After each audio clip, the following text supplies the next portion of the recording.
Hello, crime enthusiasts, are you ready for another chilling investigation? The case of Alex Murdaugh. Richard Alexander, Alex Murdaugh, born May 27, 1968, is a member of a prominent and well-connected South Carolina legal family.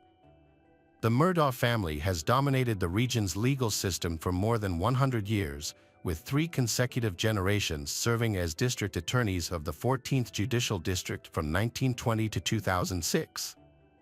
However, that dynasty has come to an abrupt end for Alex. The Murdaugh family has been building the foundation for their success for decades. Specifically, when Alex's great-grandfather, Randolph Murdaugh Sr., founded the law firm Peters, Murdaugh, Parker, Elaf, and Dietrich, PMPD, they became an influential family in the area. Their strong presence led to the Hampton area being referred to as Murdaugh County. Alex sought to follow in his family's footsteps and pursued a law degree at the University of North Carolina. While in college, he met and married High's wife, Margaret Maggie Brandstetter, in 1993. They began seeing each other in 1991 and were married on August 14, 1993, at the Second Presbyterian Church in South Carolina. Alex, a personal injury attorney who works at the family firm PMPD, seeks to continue the family legacy. Unlike previous generations of Murdaughs, however, Alex abused the power and influence of the family business to cover up financial crimes, theft, and even suspected murder. His nefarious dealings lasted for more than a decade until his youngest son, Paul, died in a boating accident. Paul's boating accident was the latest in a string of suspicious deaths linked to the Murdaugh family. Many believe that these deaths were not actual accidents but part of a larger cover-up. Given the history and resources of the Murdaugh family, this theory seems plausible, especially considering how they handled Mallory Beach's death. Paul Murdaugh sailed his family boat to a party on Pucas Island on February 23, 2019. Having just graduated from high school, Paul and his girlfriend Morgan Dowdy, along with Anthony Cook and Mallory Beach, wanted to have a party and a night of unsupervised fun. They planned to start the night with a house party and oyster roast on the island. However, parties can't start without alcohol, so Paul bought some beer and hard liquor using his brother's ID. They left the Murdaugh River house at 7 p.m. By midnight, they were ready to continue their fun, so Paul decided to steer the boat to downtown Beaufort. There, he and Connor, a teenager, also joined the boat party, had 2 rounds of drinks around 1 a.m. On the way back to the boat, Paul and Connor were caught on a surveillance camera. At this point, Paul had been drinking heavily, and according to other passengers, he began to act strangely around 1:15 a.m. As they sailed, the situation became more complicated. The group started to disagree with Paul as he steered the boat in a disoriented manner and acted as if he were drunk. Mallory recalled that Anthony asked Paul to take him to a nearby rock to get off, but Paul refused. Morgan later commented that Paul took his hands off the wheel several times to argue with her, which made Mallory very nervous. GPS data from the boat's Garmin device indicated a period of acceleration. Paul, however, denied pushing the boat forward, but he was at the wheel at 2:20 a.m. when the boat hit the bridge, throwing Mallory into the water. The other teens were also in danger. Connor suffered a broken jaw and Morgan sustained a serious hand injury. Connor called 911 and help arrived immediately. When Deputy Beaufort arrived, the teens were in a state of chaos. The first thing he noticed was that Anthony was in distress. He reported that when he saw Paul smiling, Anthony actually tried to run past him to get to Paul. Police reported finding blood in the main cabin of the boat and a large crack in the hull from the collision. All of the teens were intoxicated and were taken to the hospital for treatment, except for Anthony. Everyone agreed to treatment except Paul, who was highly agitated and had a blood alcohol level of 0.243, while above the legal limit. Paul's father, Alex, was present that night, going from room to room trying to calm everyone down and control the situation. After 8 days of searching, Mallory's body was finally found. The autopsy revealed that she died from blunt force trauma to the head and subsequent drowning. Several witnesses, including Paul's girlfriend Morgan, testified that Paul was speeding in the boat that night. However, Paul was neither arrested nor charged. This led to speculation that Alex may have intervened in the legal process to help his son escape punishment. In March 2019, the Murdaugh family was sued for wrongful death. Mallory's family alleged that Paul's mother, Maggie, knew her son was intoxicated while the group was boating. Additionally, they claimed that his brother Buster provided the paperwork necessary for the group to purchase alcohol. It was not until April 18, 2019, on Mallory's 20th birthday, that Paul was charged with 3 felony counts of operating a boat while intoxicated, resulting in her death and the serious injury of 2 other passengers. Paul pleaded not guilty and was released on $50,000 bail. Unfortunately, Paul's trial date never arrived. He died before the case could proceed. Another death that appears to be linked to the Murdaugh family is that of Stephen Smith, an openly gay teenager whose body was found on July 8, 2015, lying in the middle of a road in Hampton County, South Carolina. The cause of death for the victim was severe head trauma. The incident was initially ruled a hit-and-run accident, and no suspects were arrested. However, the victim's mother believes her son was murdered in a hate crime. Stephen had been classmates with Buster Murdaugh in high school. In addition to their friendship, there were rumors that the two had been romantically involved. Some have suggested Buster was involved in Stephen's death and that the story of him running away after the accident was a lie. On March 22, 2023, the South Carolina Department of Law Enforcement reopened the case, confirming that his death was indeed a homicide, although no suspects have been named. Another case involves the Murdaugh family. Gloria was the longtime housekeeper for Alex's family. On February 2, 2018, she suffered a serious head injury after falling down the stairs at the Moselle mansion.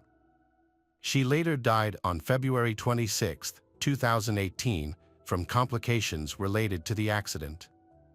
Alex claimed that his dogs greeted Gloria at the top of the stairs, causing her to trip and fall backward, leading to the accident.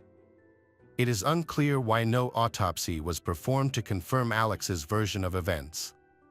Gloria's death certificate listed the cause of death as natural causes. Gloria's sons sued for their mother's untimely death in 2018 and were awarded a $1.4 million insurance settlement in 2020. However, the money never reached them. Alex allegedly plotted to collect the insurance money, approached Gloria's sons, and encouraged them to sue him, even introducing them to an attorney named Corey Fleming. Corey Fleming was a longtime friend and associate of one of Alex's sons. They conspired to defraud and steal the Gloria family's insurance money. They wired the insurance money into Alex's bank account without notifying the Gloria family that they had received the money. Gloria's sons then filed a new civil lawsuit on September 15, 2021, against Alex.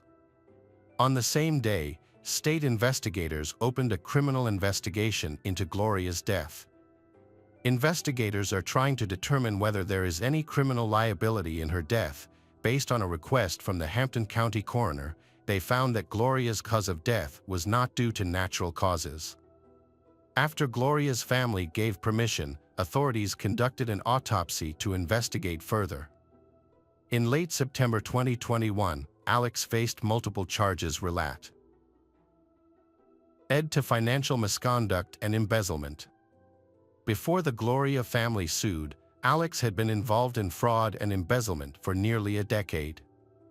Alex was accused of participating in a money laundering and painkiller abuse scheme that lasted from October 2013 to September 2021, along with his distant cousin and co-defendant, Curtis Smith.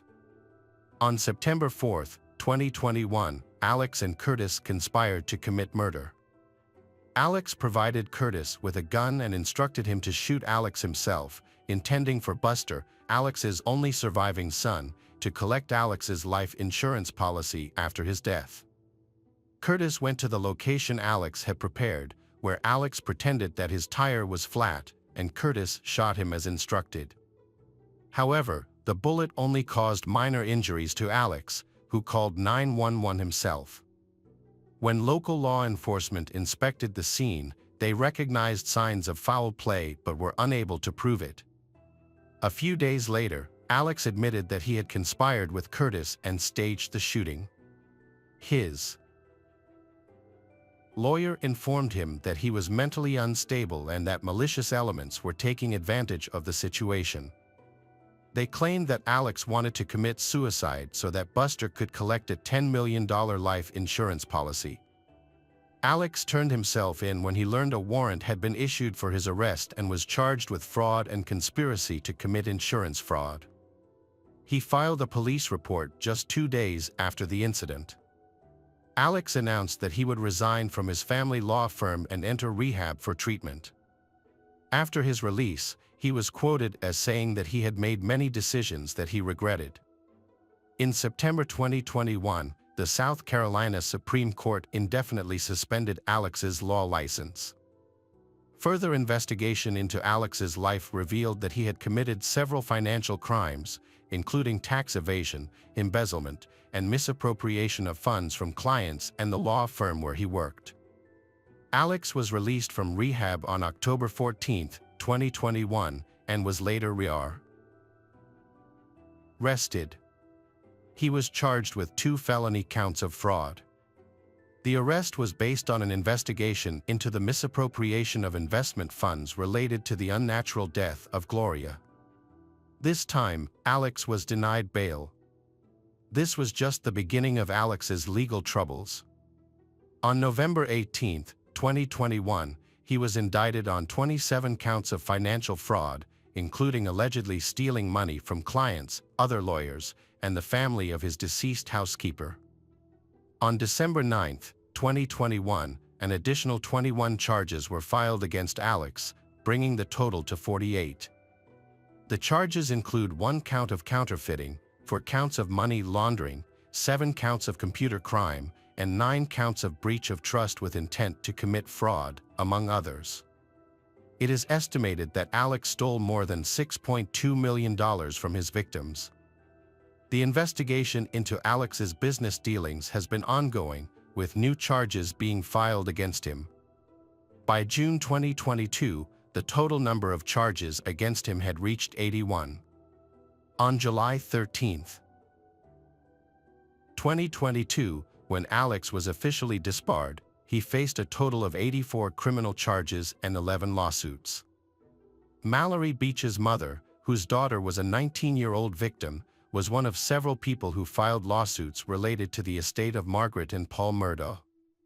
The prominent attorney's alleged financial misconduct has raised questions about his character and conduct.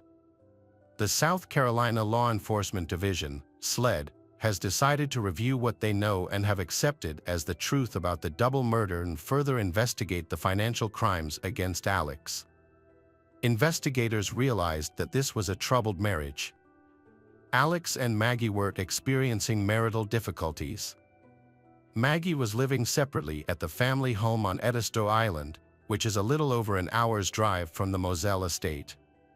Maggie's sister, Marion Brandstetter, told police that Maggie had no plans to see her husband on the night of the murder. Alex contacted Maggie on that fateful day, asking her to come to the family hunting lodge. He wanted her to accompany him to visit his father, who was dying and could pass away at any moment. Initially, she did not want to go but texted a friend, saying that her husband's behavior was suspicious and that he might be planning something.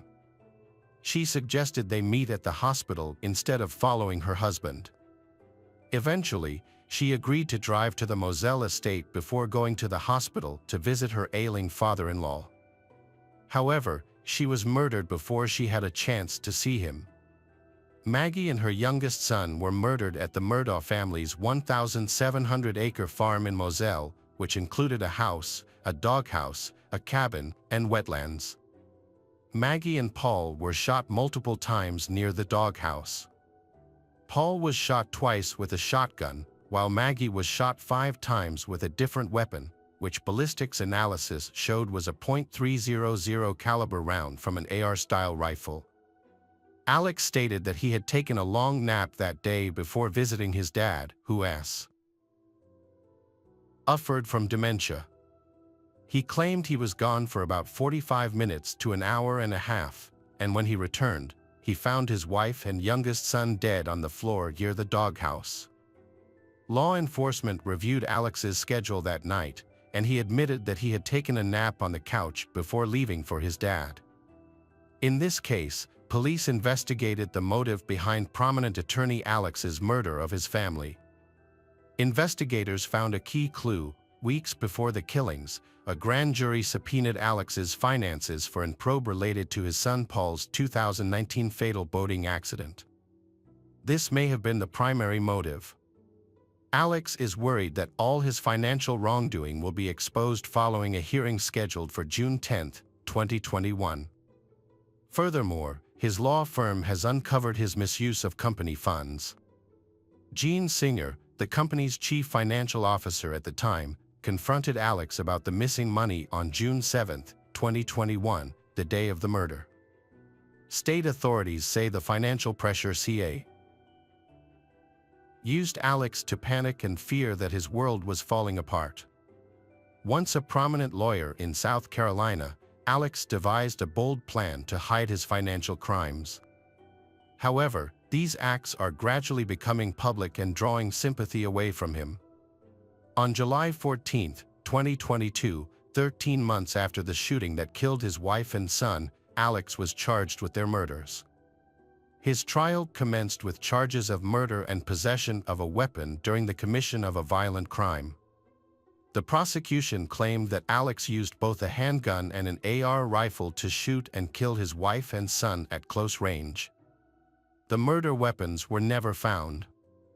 Alex's defense team argued that the shootings were carried out by 2 different shooters based on the weapons used. An expert witness for the defense stated that the height of the shooters could have ranged between 5 feet 2 inches and 5 feet 4 inches, while Alex stands at 6 feet 4 inches tall, which disqualified him as a suspect. Prosecutors pointed to the gunshot evidence as indicating Alex's involvement. However, the expert witness, when questioned, acknowledged that other factors besides height could have influenced the trajectory of the bullets. The ballistics investigation determined that Maggie was shot with .300 blackout rounds from an AR-style rifle. Investigators found a box of these bullets on the Murdaugh family property. The state's attorney argued that Alex killed his wife and son to gain sympathy and avoid responsibility for his financial crimes. However, Alex's attorney disputed this theory, claiming that there was no reason for Alex to divert the financial investigation away from himself and instead put himself at the center of a murder investigation. During the trial, evidence emerged suggesting that Alex was not the one who directly committed the murders that the South Carolina Department of Law Enforcement, SLED, was investigating. Alex's attorney, Dick Harputlian, argued that he had an alibi for the night of the murders and had an motive to kill Maggie and their youngest son, Paul. He portrayed Alex and Maggie's marriage as one of everlasting love. However, prosecutors presented 2 videos of Alex from the night of the murders, taken hours apart. One was from Paul's Snapchat, and the other was from a law enforcement officer's body camera at the scene of the crime. The Snapchat footage was taken about an hour before the murders. When compared to what Alex was wearing after the incident, there was a clear discrepancy in clothing. In the Snapchat video, Alex was dressed in a blue shirt, which was different from the one he wore that was captured on the police body camera. Investigators concluded that they did not find the blue shirt they were looking for. Prosecutors believe Alex attempted to influence a key witness's testimony by asking if she remembered the shirt he was wearing the night of the incident. Alex's cell phone records showed that he was only at his mother's house for about 15 to 20 minutes. Alex's MOT. Hers caretaker also confirmed this, claiming that he only stayed for about 15 to 20 minutes before leaving. However, Alex claimed that he stayed for at least 45 minutes, and possibly as long as an hour and a half. When asked how long he stayed with his mother, Alex responded, about 15 to 20 minutes. 20 minutes at most. The most important piece of evidence was found on Paul's phone, which was recovered at the scene. It included a video that Paul had recorded at 8:44 p.m., just minutes before investigators believe the murder occurred. The video was recorded in a dog kennel and featured the audio of 3 separate voices. Family and friends identified the voices as those of Paul, Maggie, and Alex.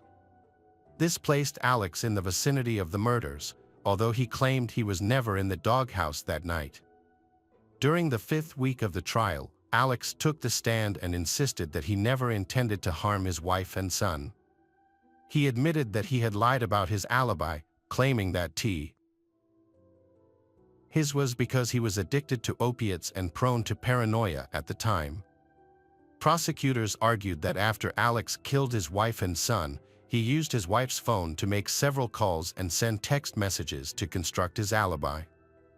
Cell phone records also showed that Alex and his wife's phones locked within seconds of each other, which was presented to the jury as additional evidence. Based on data from Alex's cell phone, prosecutors noted that he engaged in a number of unusual activities during the timeframe of the murders. They claimed he attempted to conceal or destroy evidence that could link him to the case. However, Alex's attorneys countered this claim by pointing out that Alex's phone activity did not align with his wife's actions, arguing that it was impossible to conclude that he took his wife's phone after the shooting. Ultimately, the video recorded at the dog kennel provided decisive evidence that influenced the case outcome. The jury returned its verdict after 3 hours of deliberation on March 2, 2023. They found Alex guilty on all counts and sentenced him to 2 consecutive life terms without the possibility of parole. In addition, the jury also convicted him of 2 counts of using a weapon in a violent crime, which resulted in an additional 5 years in prison. Alex pleaded guilty to 22 counts of financial crimes as part of a deal but maintained his innocence regarding the murders of his wife and son. On March 9, 2023, he filed an appeal of his double murder conviction. During the trial, Alex's attorney filed a motion for a new trial after discovering evidence of jury tampering by Rebecca Hill, a Culleton County court clerk. Rebecca allegedly advised the jury not to believe Alex's testimony and the other evidence presented by the defense. She also allegedly pressured the jury to quickly return a guilty verdict and misrepresented key information to the judge. A hearing will be held for Alex's attorneys to present evidence and witnesses to support her claims. However, no judge has yet been selected to preside over the hearing. With Alex's appeal, more than 100 drug and financial crime charges, and multiple lawsuits pending, we can expect that more new information about Alex will be revealed in the future.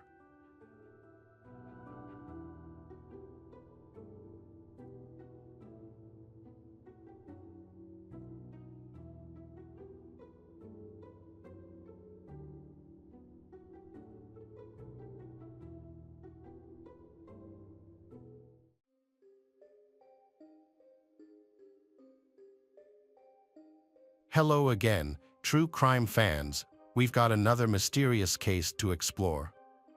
The case of Polly Klaas.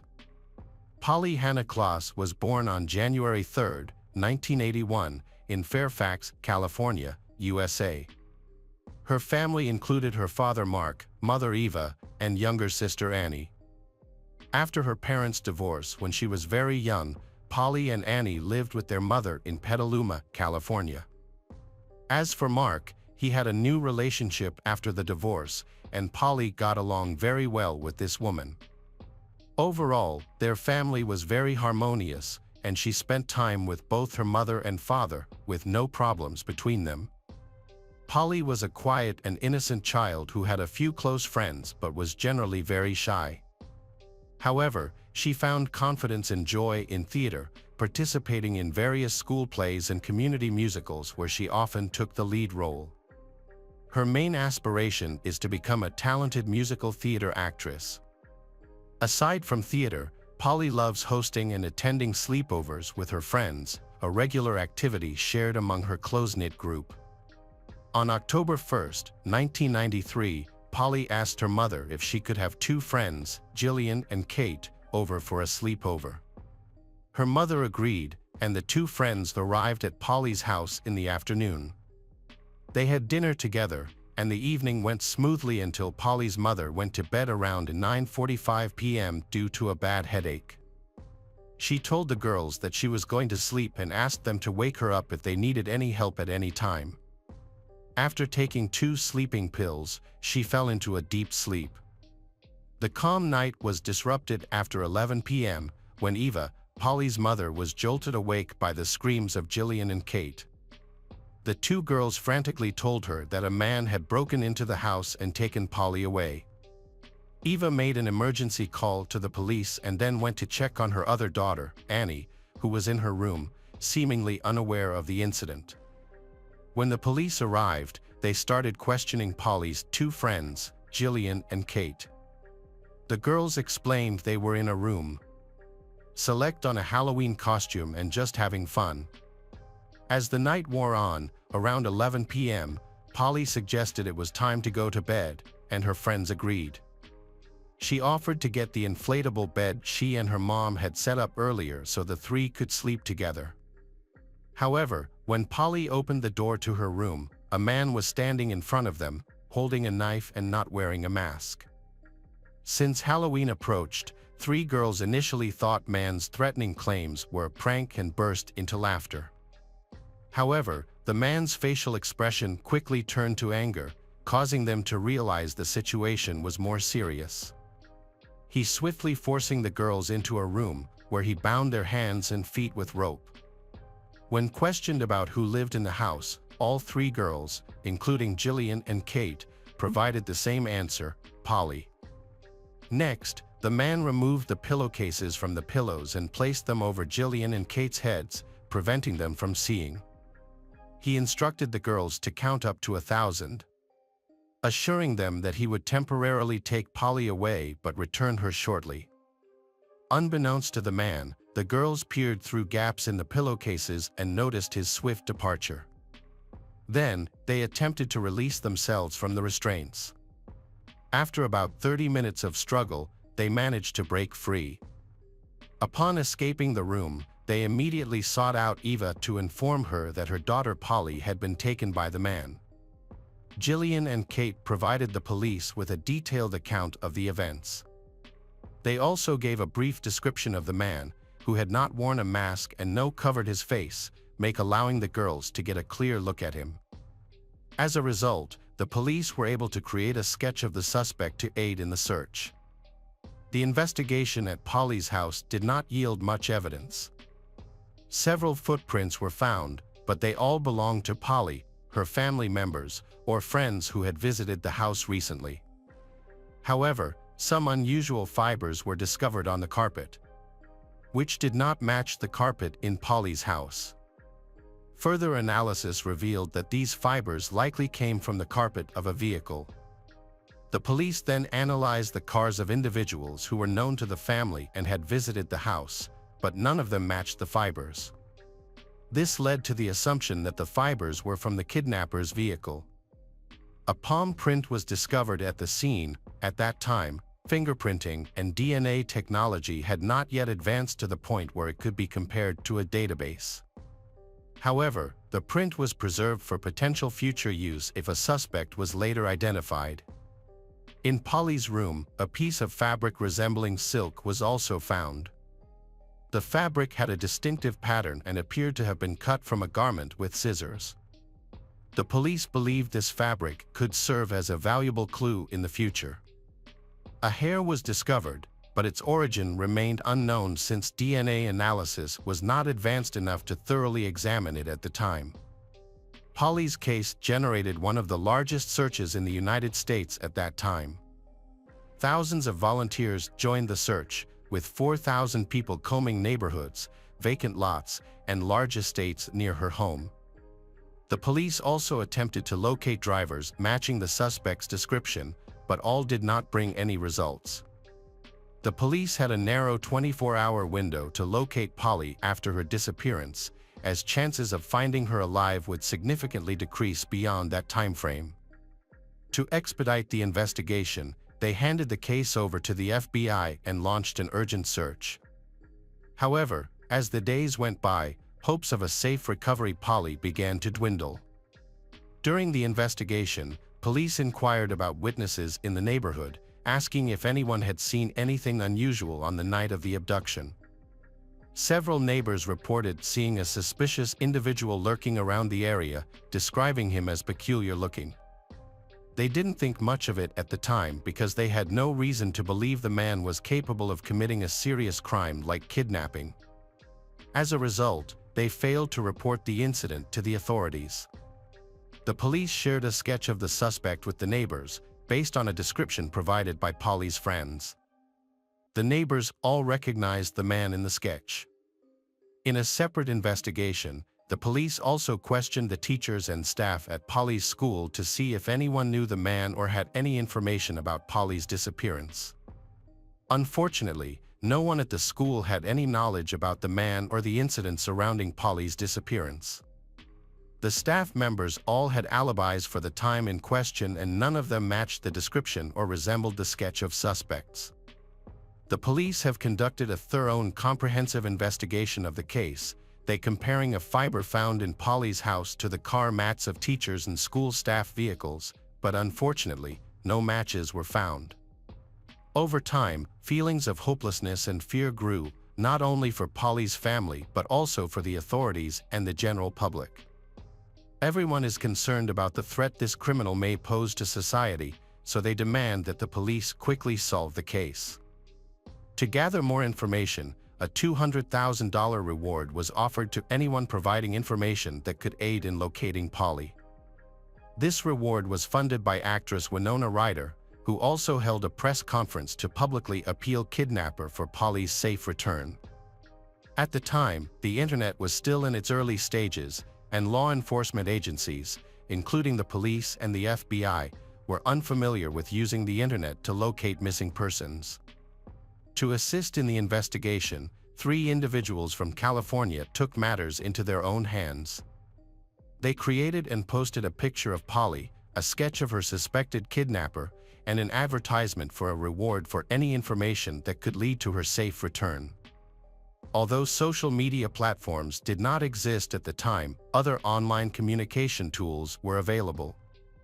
As a result, approximately 25 million people in the United States viewed Polly's picture online.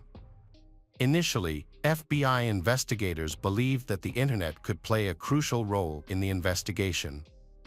Although the disappearance became increasingly well known, but internet users do not bring any valuable information. However, this has attracted many volunteers to help, and telephone switchboards were established with hundreds of information every day.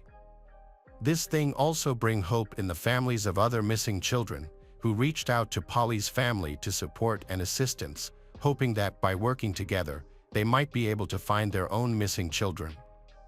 The investigators were growing increasingly frustrated. It has been many weeks since Polly was kidnapped, and they had yet to uncover any leads. The identity of the kidnapper remained a mystery, and without any DNA evidence, they were unable to make a match. Not even a hair or palm print had been left found, leaving them feeling helpless. Finally, a new breakthrough in the case has come. A phone call was called to Polly's father, Mark. On the other end of the line, he heard a girl's voice that sounded uncannily like his daughter's. She claimed to be Polly and told Mark that she was being held at a hotel. The kidnapper had momentarily left her alone, and that's why she was able to contact he. However, before Mark could glean any more information, the girl hung up. Mark immediately rushed to the police station to tell the news. Unfortunately, the FBI at the time lacked the advanced technology to track a call that had already been disconnected. All they could do was wait anxiously for the kidnapper to make another move, so they can only sit and wait for a new call, hoping to trace it. A few hours after the first call, the same girl who had spoken to Mark called again. The police managed to trace the call, but found it odd that the location was not a hotel, as the girl claimed, but a residential neighborhood. When officers arrived and knocked on the door of the house where the call originated, they discovered it was a prank. It turned out a teenage girl, close to Polly's age, lived there, so their voices were similar.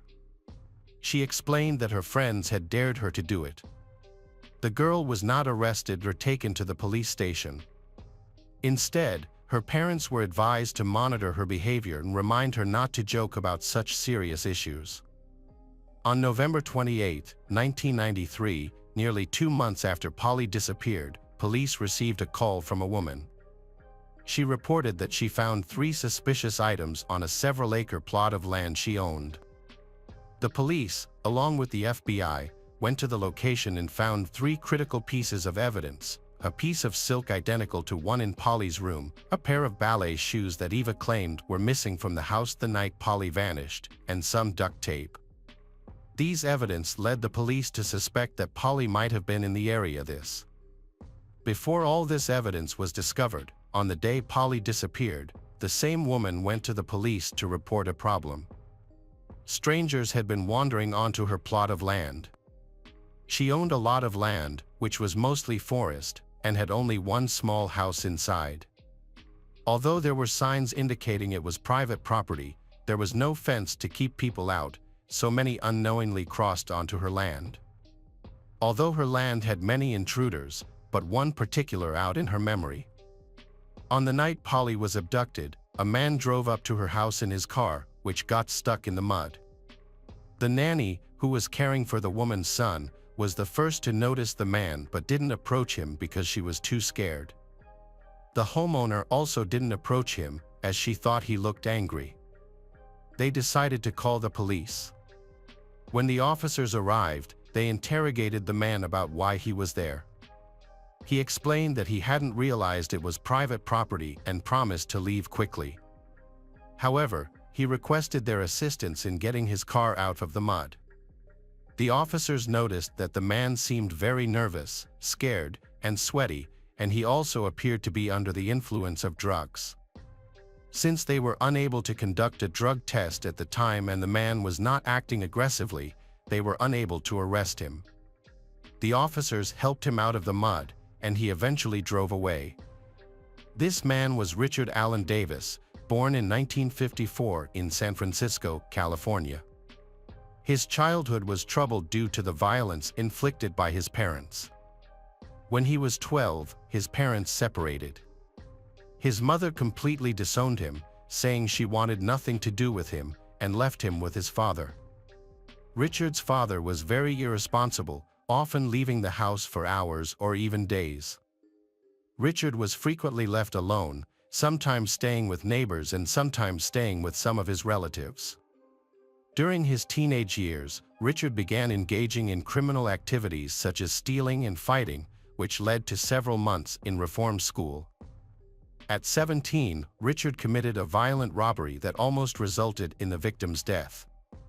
The judge offered him a choice: go to reform school or join the U.S. Army. Richard chose the Army but was dishonorably discharged in less than 2 years. As he grew older, his criminal record grew longer. Around the age of 20, he was sentenced to 15 years for robbery and kidnapping, but was released after 1 year on parole for good behavior. During that period, Richard was troubled by another accusation. Many of his friends suspected him of killing a 19-year-old girl named Marlene, even though the police acknowledged that she had left voluntarily.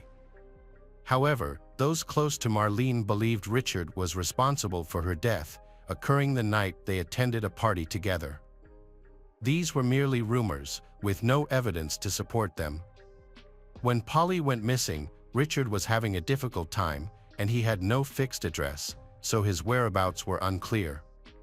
The police distributed a special leaflet exclusively to officers, urging them to be extremely cautious. They withheld information from the media due to concerns that Richard might flee California or even the United States. On November 13, 1993, Richard was arrested while driving under the influence of alcohol. A police officer stopped him, and he failed a breathalyzer test. Upon checking Richard's name and picture, the officer recognized him as the suspect wanted in the Polly kidnapping case. The officer carefully informed Richard that he was being arrested for violating probation due to drunk driving. Richard complied and was taken to the police station. There, officers read him his rights and revealed that he was actually being held for the kidnapping of Polly. Richard was taken in for questioning. The investigation was careful and he eventually admitted to kidnapping Polly. His palm print matched exactly with the one found at Polly's house, and carpet fibers from his car matched those found in the house. Polly's friends were brought to the police station for questioning and immediately identified Richard as the kidnapper. Additionally, a piece of silk identical to one found in Polly's room was discovered in his car and on the piece of land of the woman who reported the incident to the police. All evidence pointed to Richard, leading he to finally confess. He explained that he had been using substances with friends that day and felt unwell. He decided to break into a house in a neighborhood to commit a burglary. Richard drove around until he reached Polly's neighborhood. Seeing an open window, he entered the house. He stated that he hadn't planned the incident, didn't know Polly or her family, and hadn't been following them. He was searching for valuables but didn't find much. As he was about to leave, Polly opened the bedroom door and saw him. Richard noted that she was very frightened and, in his panic, decided to take her. He stated that he put Polly in his car and started driving, eventually stopping in a vacant lot where he assaulted her. Afterwards, he got back into the driver's seat. When the woman and the babysitter spotted Richard on private piece of land, Polly was in the back seat. Police officers helped him retrieve his car from the mud, and at that point, Polly was still alive, which deeply frustrated officers as they believed her life could have been saved. After the car was pushed out of the mud, Richard drove down the highway, strangled Polly to death, and left her body there. Richard reported the exact location of the grave to the police, leading to a search that took place on December 4, 1993, 2 months 3 days after the girl was abducted. Polly's body was found in a grave beside the highway, dug by Richard himself. The forensic examination mainly confirmed the cause of death as strangulation, consistent with Richard's account. The date of her death was approximately the same day she disappeared. With all the evidence, Richard Allen Davis was put on trial for kidnapping, murdering, and raping Polly Klaas. During the trial, Richard had a chance to speak. Besides apologizing to the family, he accused Polly's father of sexually abusing her. Richard claimed that Polly had told him not to do to her what her father did to her. This accusation enraged Polly's father, who nearly attacked Richard, but the people present compartmented him. Richard's words shocked everyone, not only because he didn't apologize but also because they doubted the truth of his claim about Polly's father. On June 18, 1996, Richard Allen Davis was found guilty of kidnapping and murdering Polly Klaas. In August, he was sentenced to death. He tried to overturn the death sentence but failed. In 2006, Richard overdosed on pills in his cell but was revived and returned to prison. In 2009, his lawyer attempted to appeal his conviction to the Supreme Court but was unsuccessful. The Supreme Court upheld his death sentence.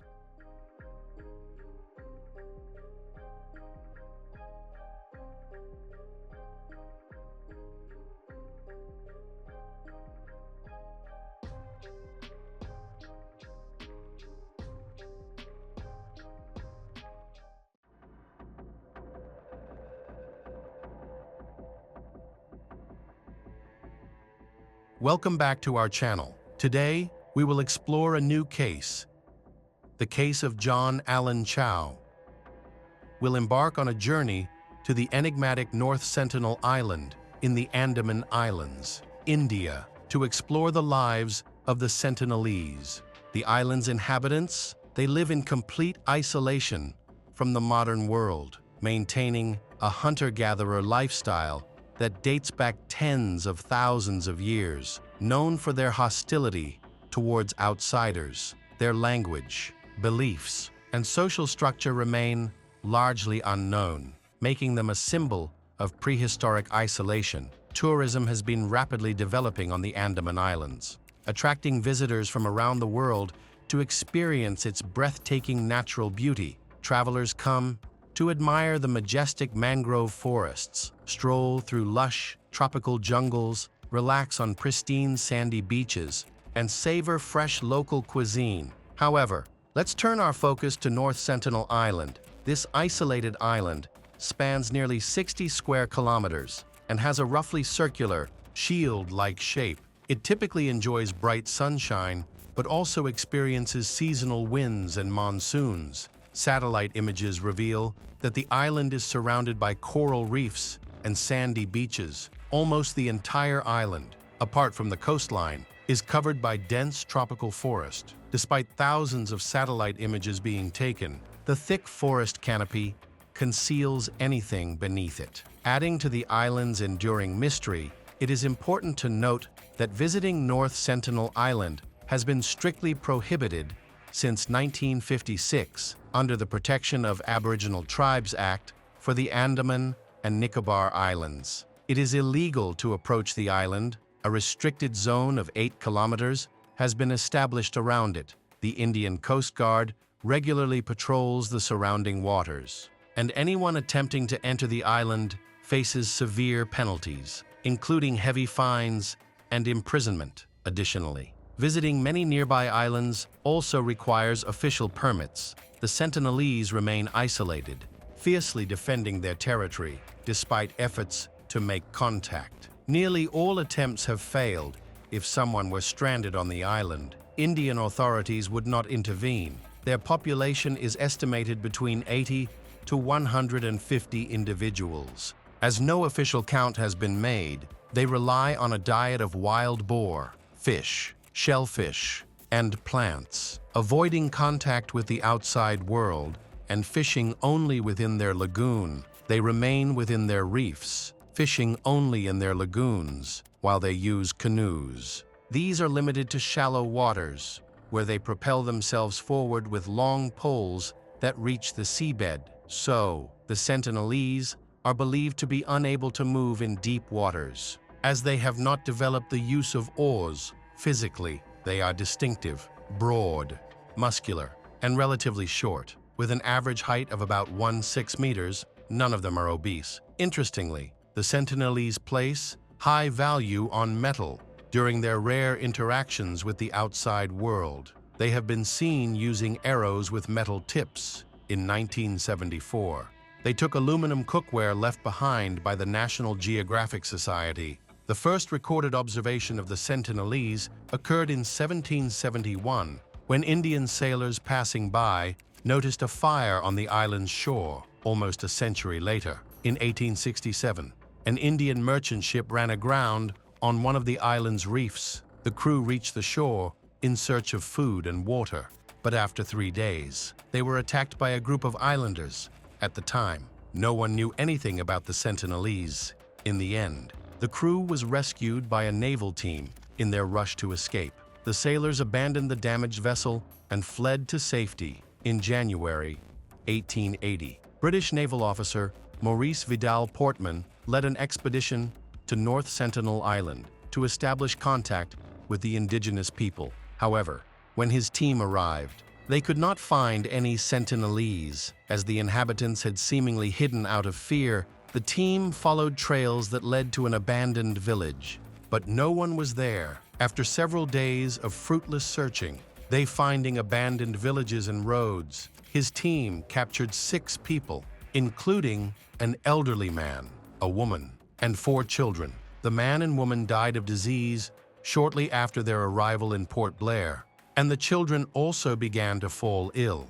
Portman hastily sent the children back to North Sentinel Island with a large supply of gifts in an attempt to establish friendly relations. Portman visited the island again in 1883, 1885, and 1887, but all were unsuccessful. In 1896, a prisoner escaped from the Great Andaman Island detention camp on a makeshift raft and drifted to North Sentinel Beach. His body was discovered by a search party a few days later with multiple arrow wounds and a cut throat. On August 2, 1981, the MV Primrose, carrying a large cargo of chicken feed from Bangladesh to Australia, ran aground in rough seas near North Sentinel Island, trapping its small crew. After several days, the captain sent a distress signal, reporting that more than 50 armed islanders were preparing boats to approach the ship. However, heavy waves prevented the islanders from reaching the vessel,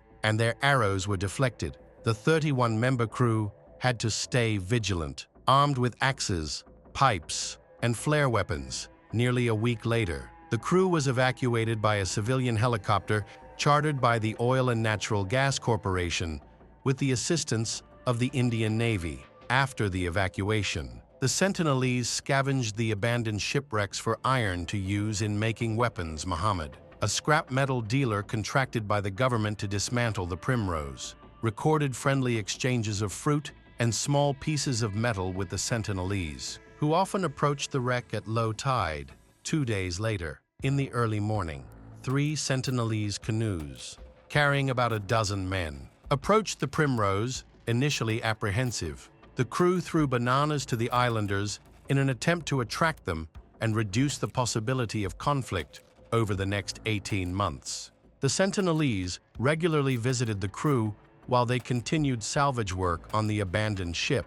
In 1991, the first instances of peaceful contact with the Sentinelese were recorded during 2 regular expeditions conducted by an Indian anthropological team, which included representatives from various government agencies, as well as anthropologist Madhumala Chattopadhyay. This marked the first time a woman on an expedition made contact with the Sentinelese during the visit on January 4, 1991. The Sentinelese initially approached the team unarmed. They accepted the coconuts offered to them, but retreated when the team signaled for them to come closer. The team returned to the main ship, MV Tarmugli, and later returned to the island in the afternoon, where they found at least 2 dozen Sentinelese on the beach.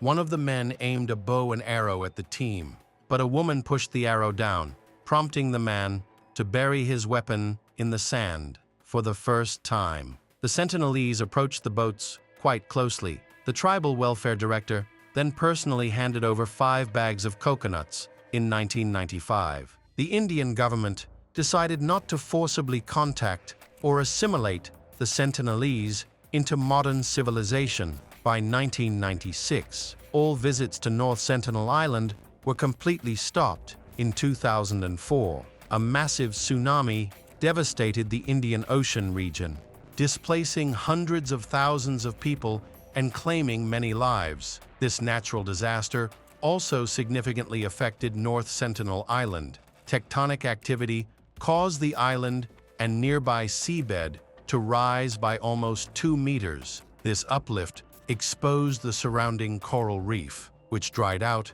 and eventually died. These changes are visible in satellite images starting in 2004. Following the tsunami, an Indian helicopter flew over the island to check if the Sentinelese needed assistance. The islanders, however, emerged and aimed their arrows at the helicopter, clearly signaling they wanted no contact. In 2018, John Allen Chow, a Christian missionary, attempted to visit North Sentinel Island. Believing he was uniquely capable of conquering its isolation, John was born on December 18, 1991, in Scottsboro, Alabama. His father, Patrick Chow, a Chinese-American psychiatrist, while his mother, Linda Adams Chow, was an organizer for Chi Alpha. John grew up in a warm and loving family with an older brother and sister. Both of his parents were devout Christians, contributing to their successful academic careers. While his siblings pursued college and careers in medicine, John chose a different path. He developed a strong passion for Christianity and travel. John loved outdoor activities and often went hiking with friends. From a young age, he dreamed of living on an uninhabited island, combining his passion for adventure and his faith. He decided to become a missionary. He traveled extensively, meeting people and spreading the Christian faith. At the age of 17, he learned about the isolated North Sentinel Island and its inhabitants.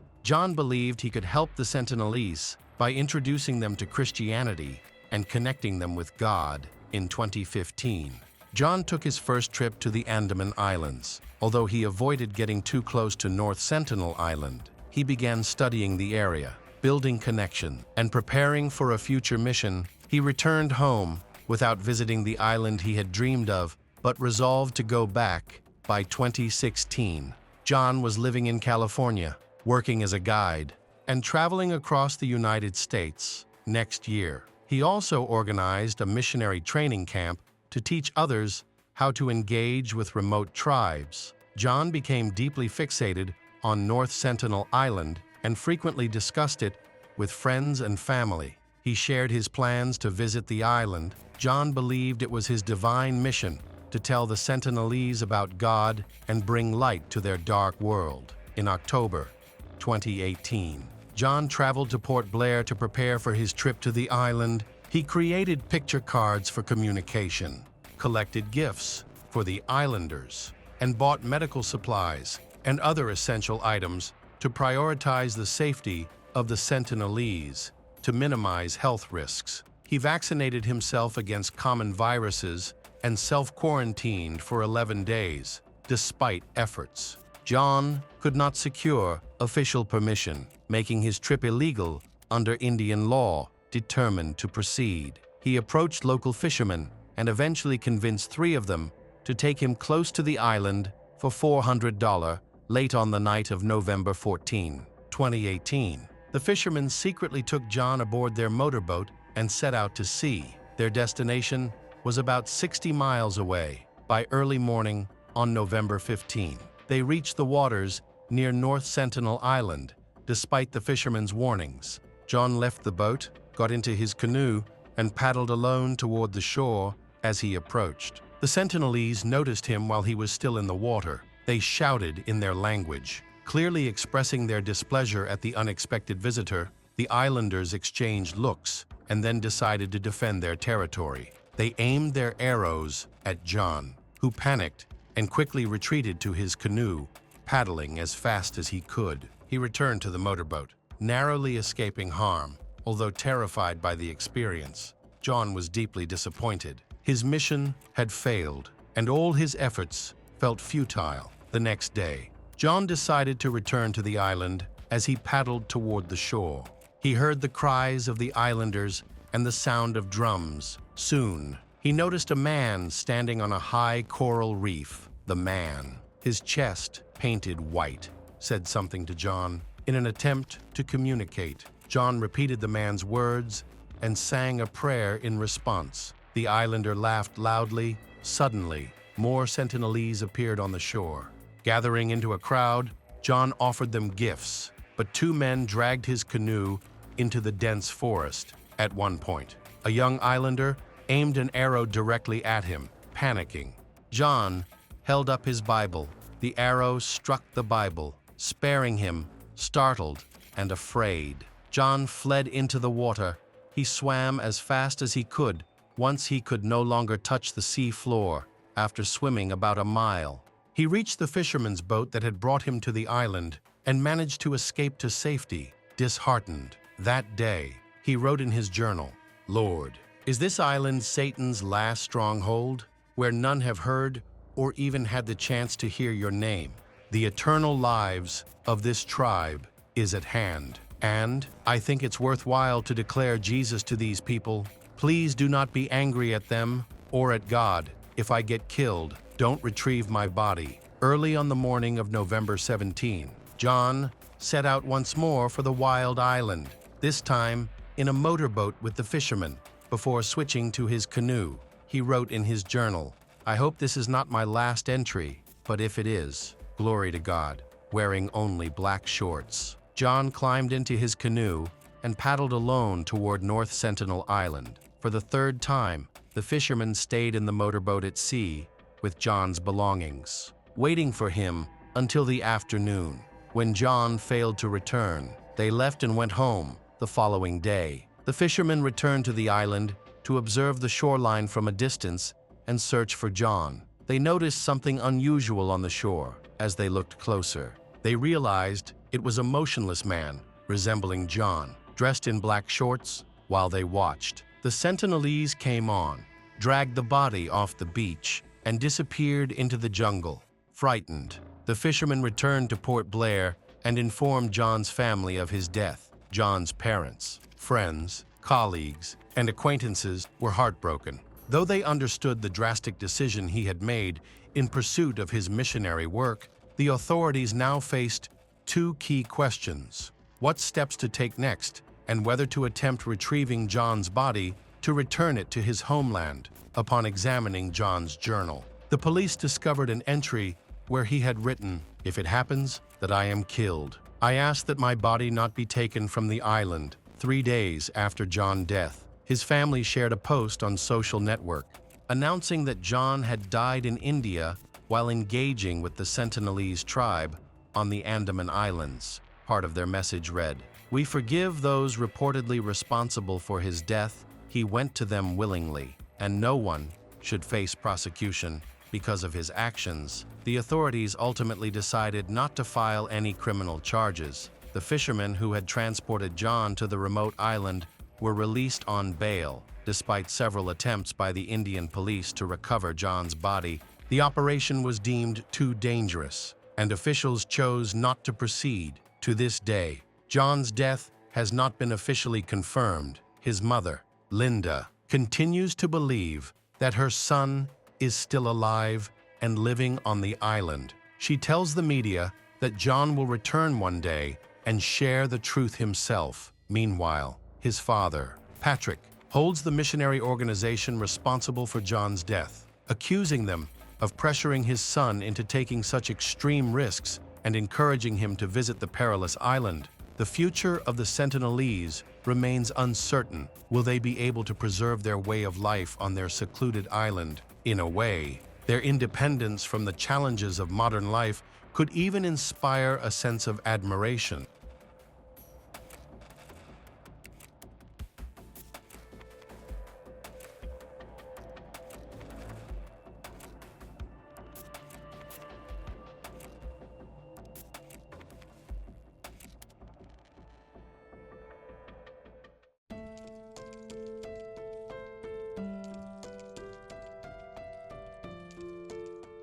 Welcome back to our channel. Today we will explore a new case. The case of David Katz.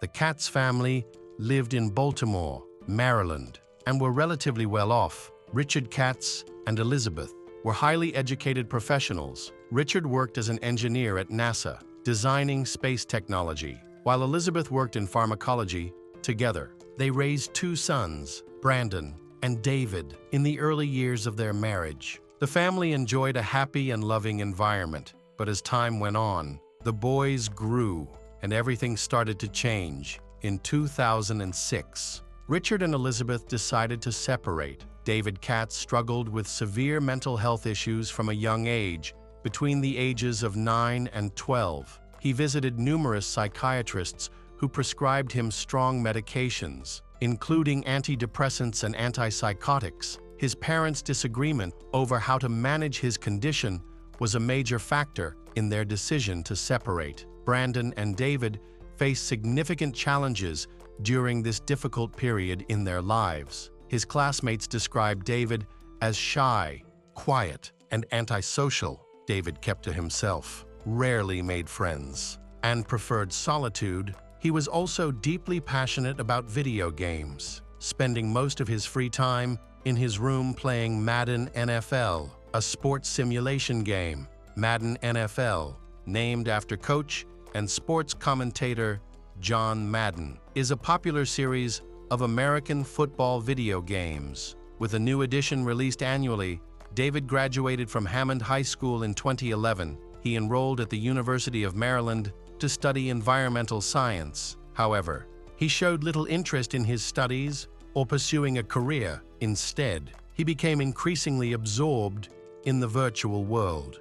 Dedicating almost all his time to gaming, David's commitment to his hobby paid off, as he developed exceptional skills in playing Madden NFL over the years. In June 2017, David Katz competed in a professional gaming tournament for the first time, using the nickname Bread. He entered the Madden Championship and won the title. Initially as the 7 seed, David was seen as an underdog. However, he surprised everyone with his skills, defeating his opponents and earning recognition. In an interview, he confidently stated, "I don't consider myself the 7th seed. I consider myself the best player.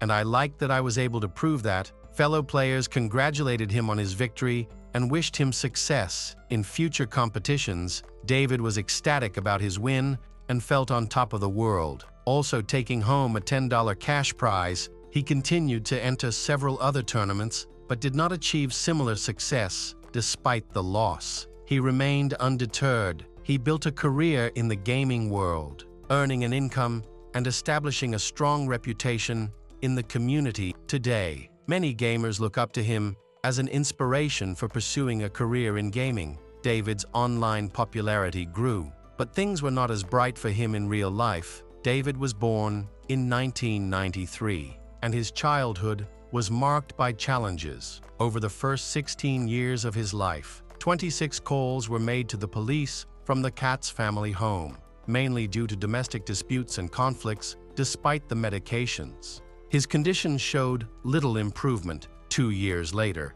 in 2007, he was hospitalized at Shepherd Pratt Psychiatric Hospital.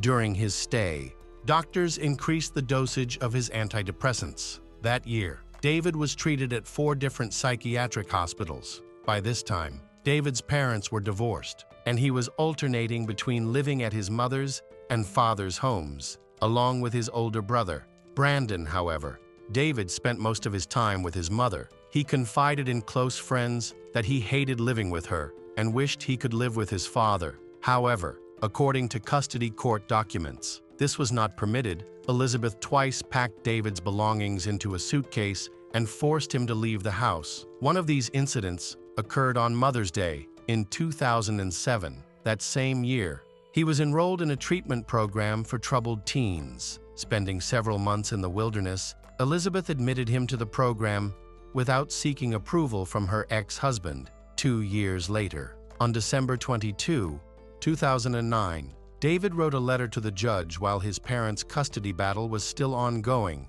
In the letter, he expressed his feelings. "Dear Judge, today is my 16th birthday. I live with my mom, but I've wanted to live with my dad for a long time. My mom has called the police about 20 times over minor issues, like me being a little late getting home. She also drinks and yells at me, poking me with her finger and refusing to leave me alone. In the past, she used to hit me. She takes my belongings just because she feels like it and has sent me to psychiatric hospitals twice for no real reason. I can't talk to her because I see her more than anyone else, and she'll most likely just yell at me again. She lies all the time." When David became an adult, his medical visits significantly decreased, though the reason for this remains unclear. However, it is known that he continued to struggle with mental health issues. He rarely bathed, sometimes going weeks without washing, and often spent entire days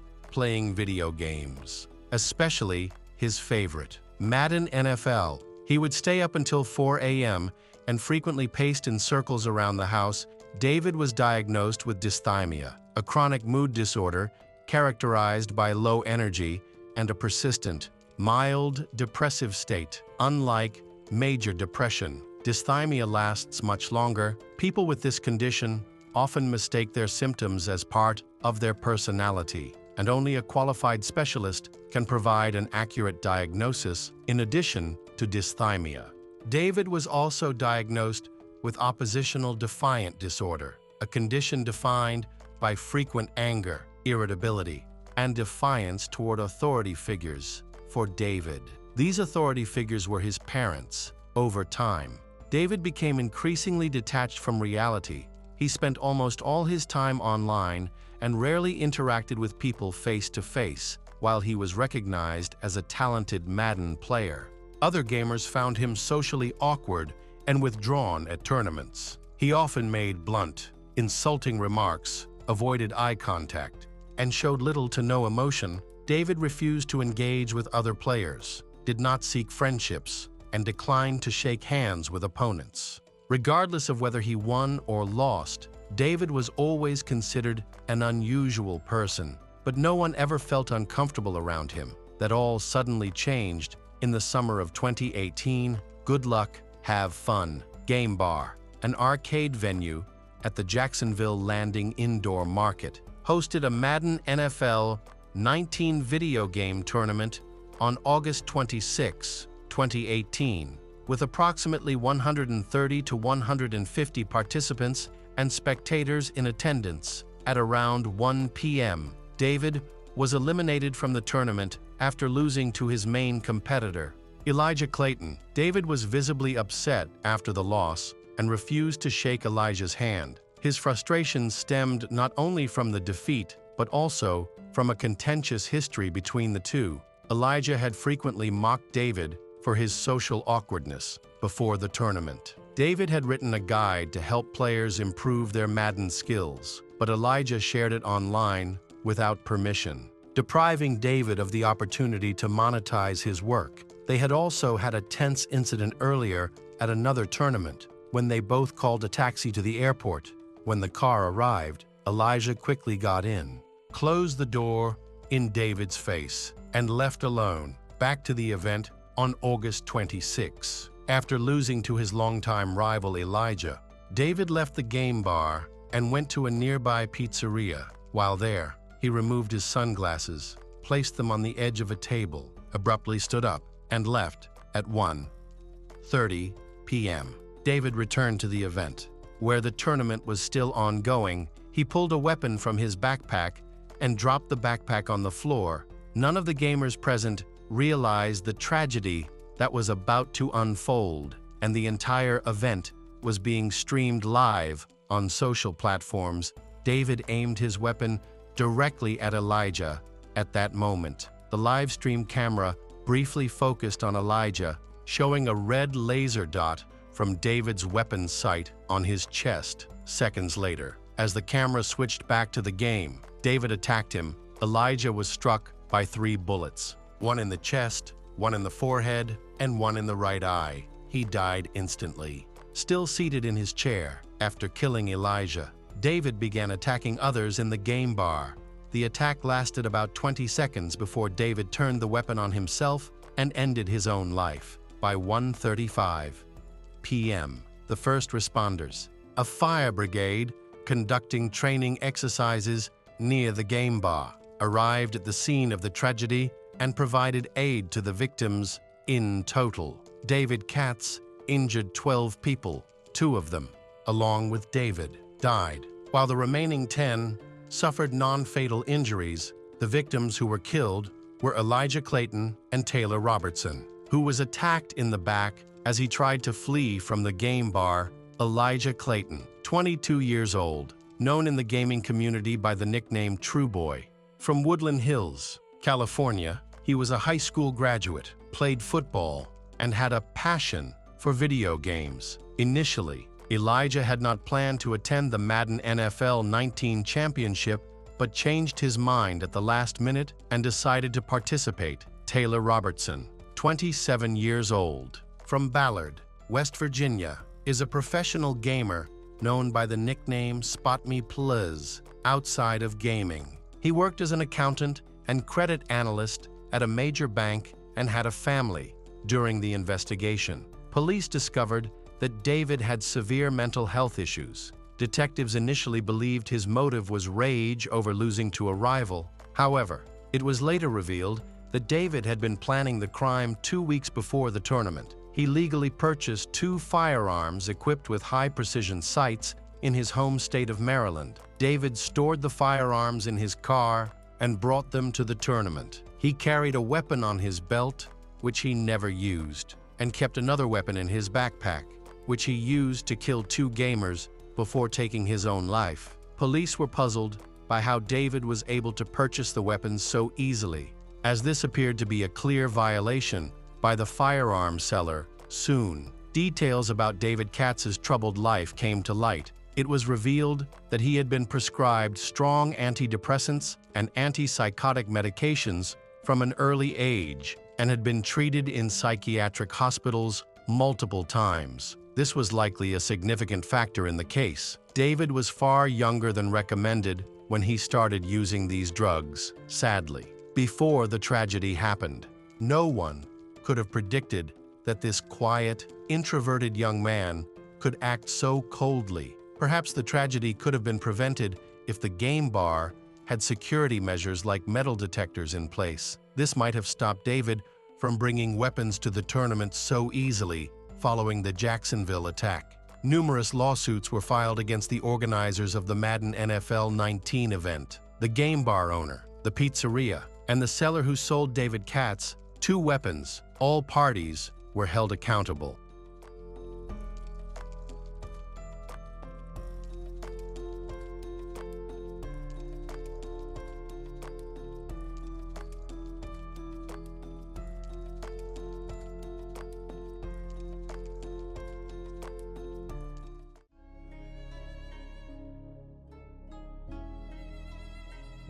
Welcome back to our channel. Today we will explore a new case, the case of William Bradford Bishop. On March 1, 1976, William Bradford Bishop Jr., a prominent employee of the United States Foreign Service, brutally murdered his wife, Annette Catherine Weiss, his mother, Lobelia Amaryllis St. Germain, and his 3 sons are 14 years old, 10 years old, and 5 years old. This shocking crime came without warning, as there seemed to be no motive, and William, who had no history of violence, disappeared after the murders. What could have driven this respected professional to commit such a horrific act? In this discussion, we will outline a timeline of William's life and reconstruct the events of that tragic night.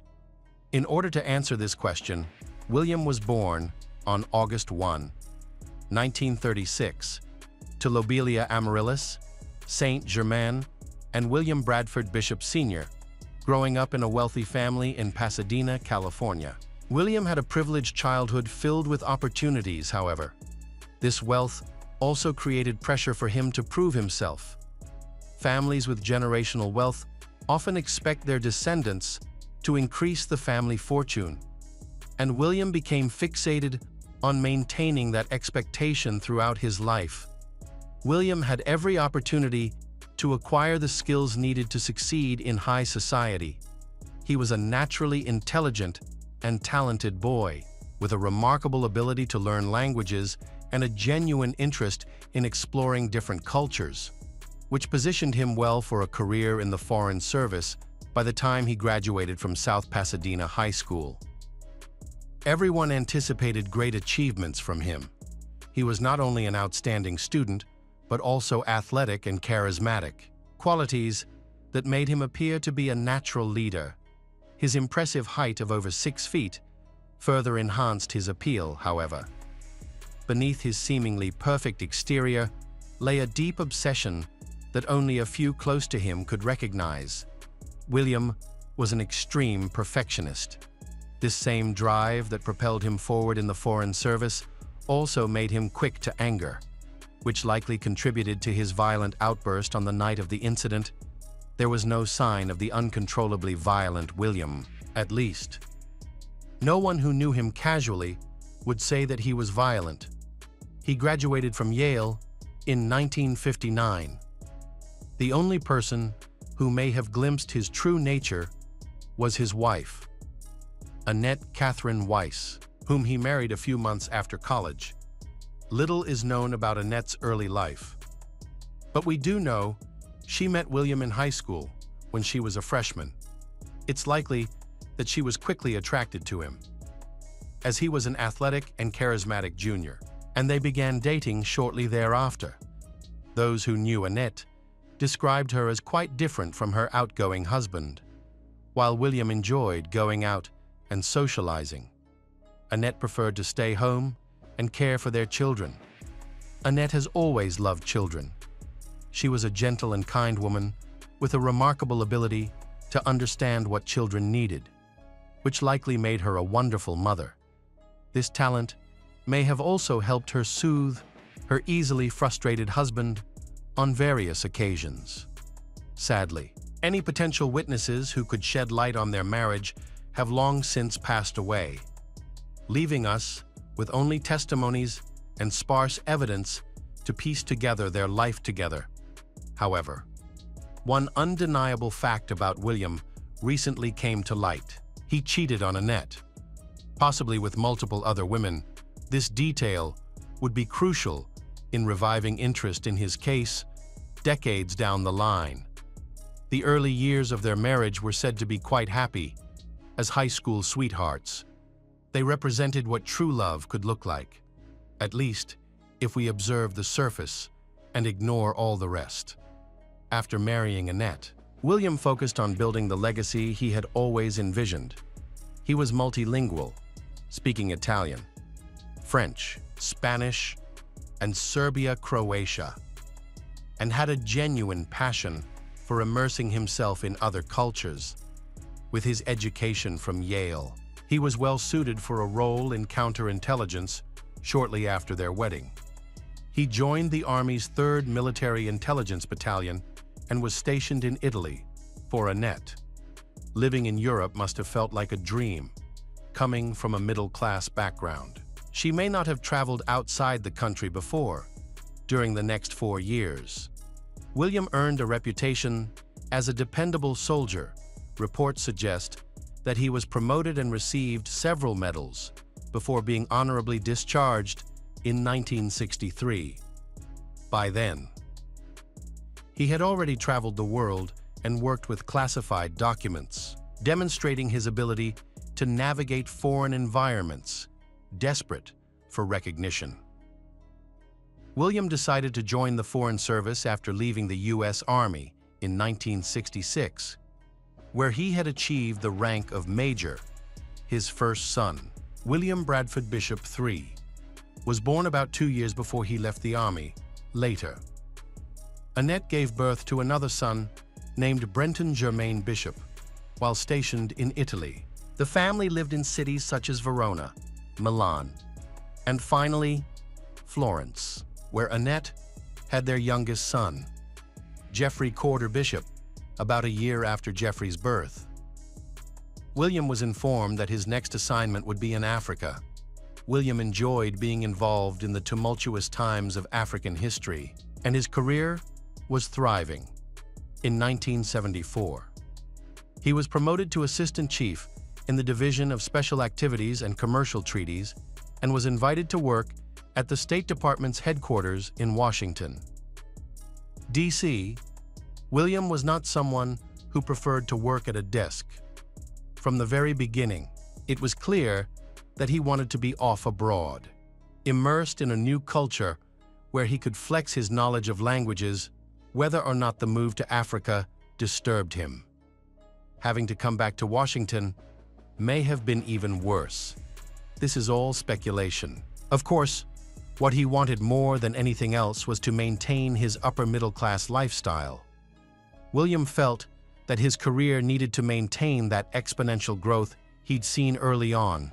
Unfortunately, things were not shaping up how he'd hoped.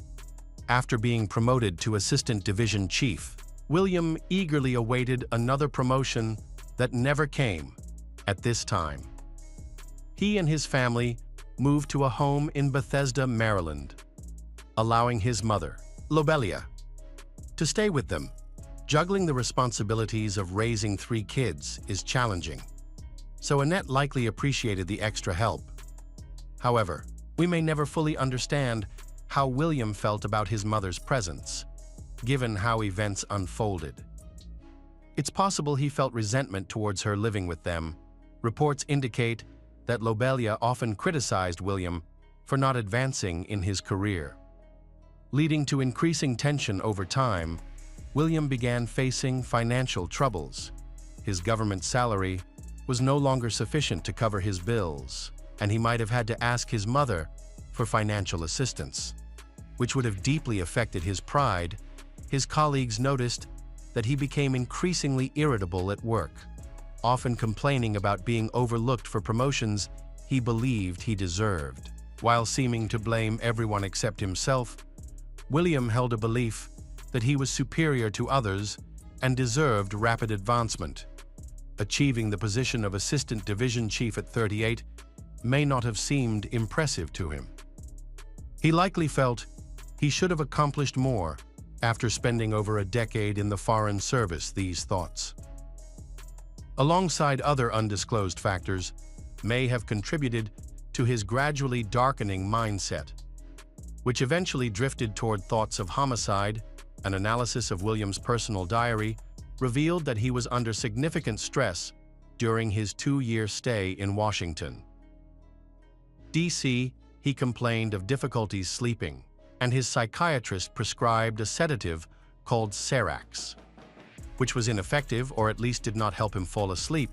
It is important to note that missing doses of medications similar to Serax can lead to severe mood swings and increased agitation, especially for someone like him who is already facing personal challenges. Since Serax wasn't helping his insomnia, it is likely that William stopped taking it, consequently becoming emotionally unstable.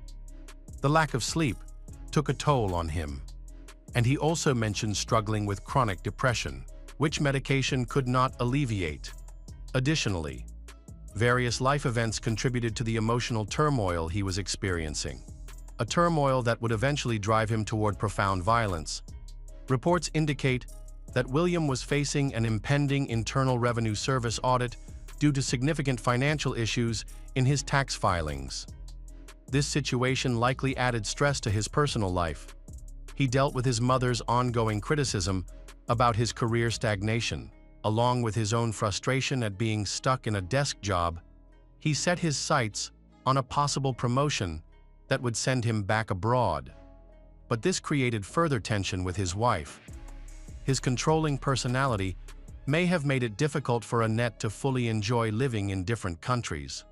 Reports suggest she had begun studying art at the University of Maryland, which further upset William. He preferred that Annette stay home to care for their children while he pursued his duties in the Foreign Service, with their youngest child, now 5, and their oldest nearing adulthood. Annette might have been eager to take a step back from parenting and focus on herself for a change. Lobelia's presence made this possible. But it also meant that William was losing control over his family, something a control freak like him dreaded. Then, on March 1, 1976, he learned that the promotion he desperately wanted, the one he believed would solve all his problems, had been awarded to someone else. His hopes of leaving his desk job, receiving a salary increase, and proving his worth to his mother vanished. Soon after receiving the disappointing news, William informed his secretary that he felt unwell and would be going home early. The last sighting of William was outside the State Department building in the Foggy Bottom area of Washington, D.C. His colleague, Roy Harrell, noted that William looked very restless after leaving his office.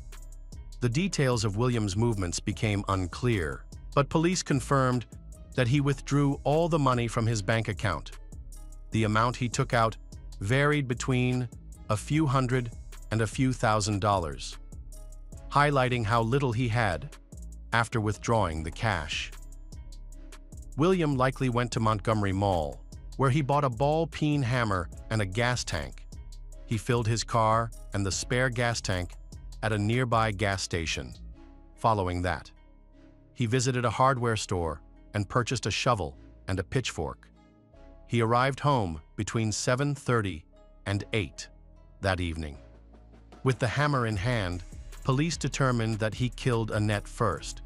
She might have been in the kitchen preparing a meal or relaxing in the living room after the boys went to bed. It is likely that she was in the front hall when the attack occurred. Detectives later found blood in this area and in the upstairs bedrooms. William brutally killed his wife and then waited for his next victim to return home. Lobelia was out walking the family dog at the time. William may have timed his arrival based on his mother's absence, which made it easier for him to kill Annette without drawing too much attention. And the way he plotted his next moves suggests that the murders were planned, however. It's also possible he acted on impulse. The extreme violence he displayed indicates that he was not in a rational state of mind. Lobelia returned home and suffered the same fate as her daughter-in-law. William repeatedly struck his mother in the face with a hammer until she died. The boys were asleep during this time, suggesting that William may have taken the dog outside before killing Lobelia. Otherwise, the dog's barking would have woken them. William 3. Brenton and Jeffrey were all in bed when their father came upstairs holding the bloody hammer he had just used to kill his wife and mother. The boys were still asleep while William attacked them. He placed the 5 bodies in his car and drove nearly 300 miles to North Carolina. The journey would have taken all night, and by the morning of March 20, he dug a shallow grave in a swamp near the town of Columbia, disposed of his family's bodies there, covered them with gasoline, and set them on fire. With the deed now done, William was free to make his getaway after disposing of his family's remains. William traveled to Jacksonville, where he purchased tennis shoes at a local sporting goods store. This part of the story becomes more puzzling, as witnesses reported that he was not alone. He had a dog with him, and some claimed he was accompanied by a dark-skinned woman. The store owner noted that the woman seemed to be from the Caribbean and was dressed elegantly. To him, they appeared to be a charming couple, and he described William as courteous and calm. William's next destination was the Great Smoky Mountains National Park, where his car was discovered on March 18th. The car contained dog biscuits, a bloody blanket, a shotgun, an axe, and William's shaving kit with banned substances in it. The spare tire well of the trunk was covered in blood. A witness stated that the car had likely been there since at least the 5th, suggesting that William had driven for 2 or 3 hours a day as he slowly made his way to the park when William drove to Jacksonville. The smoke from his family's burning bodies attracted the attention of Forest Service workers. A forest ranger was dispatched to investigate and discovered the family's charred remains, along with a shovel. 2 of the bodies were found facing each other. Their identities remained unknown until March 10th, when a worried neighbor contacted the Bethesda police, reporting that the Bishops had been missing for a while. When the police arrived, they found blood on the porch, hallway, and bedrooms, and they later identified the Bishop family members through dental records. By the time William's car was discovered on March 18th, he had already vanished. Police attempted to track him along the Appalachian Trail, but were unsuccessful. William, an athletic man who enjoyed camping, had used his skills to gain a significant head start.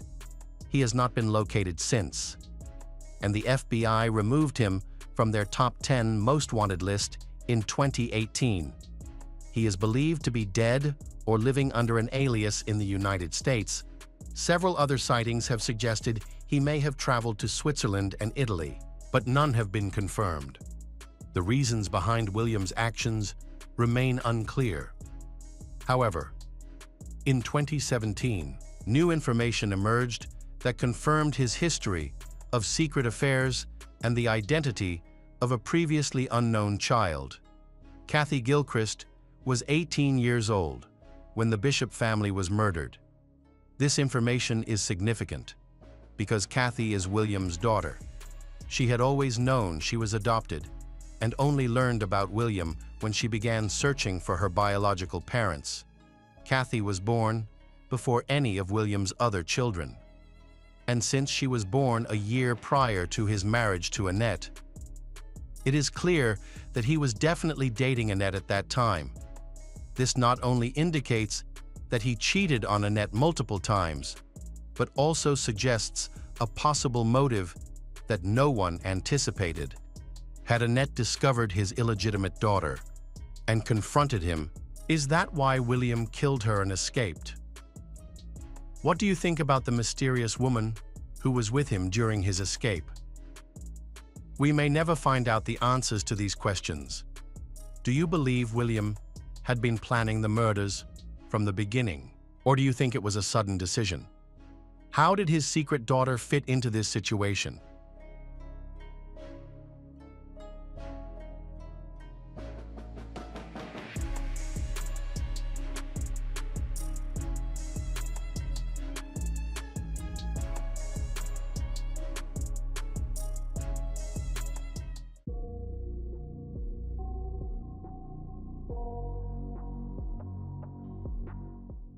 Hello everyone. Today we will learn about another case.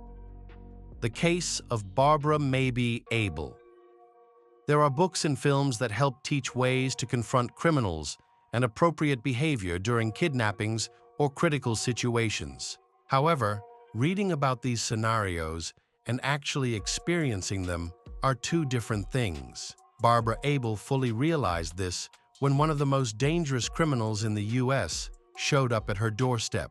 On November 14, 1974, a scared Dale ran to his neighbor's house and began knocking frantically on the door. When the neighbor opened it, he found the boy covered in blood with strange marks on his ankles. Dale explained that the marks were from ropes used by an unknown man who had tied him and his Aunt Beverly while his mother, Barbara, was kidnapped. The neighbor quickly called 911. When the police arrived at the Abel family's home, it looked like a crime scene. There was blood everywhere, and the neighbor noted that Barbara's car was missing, along with her.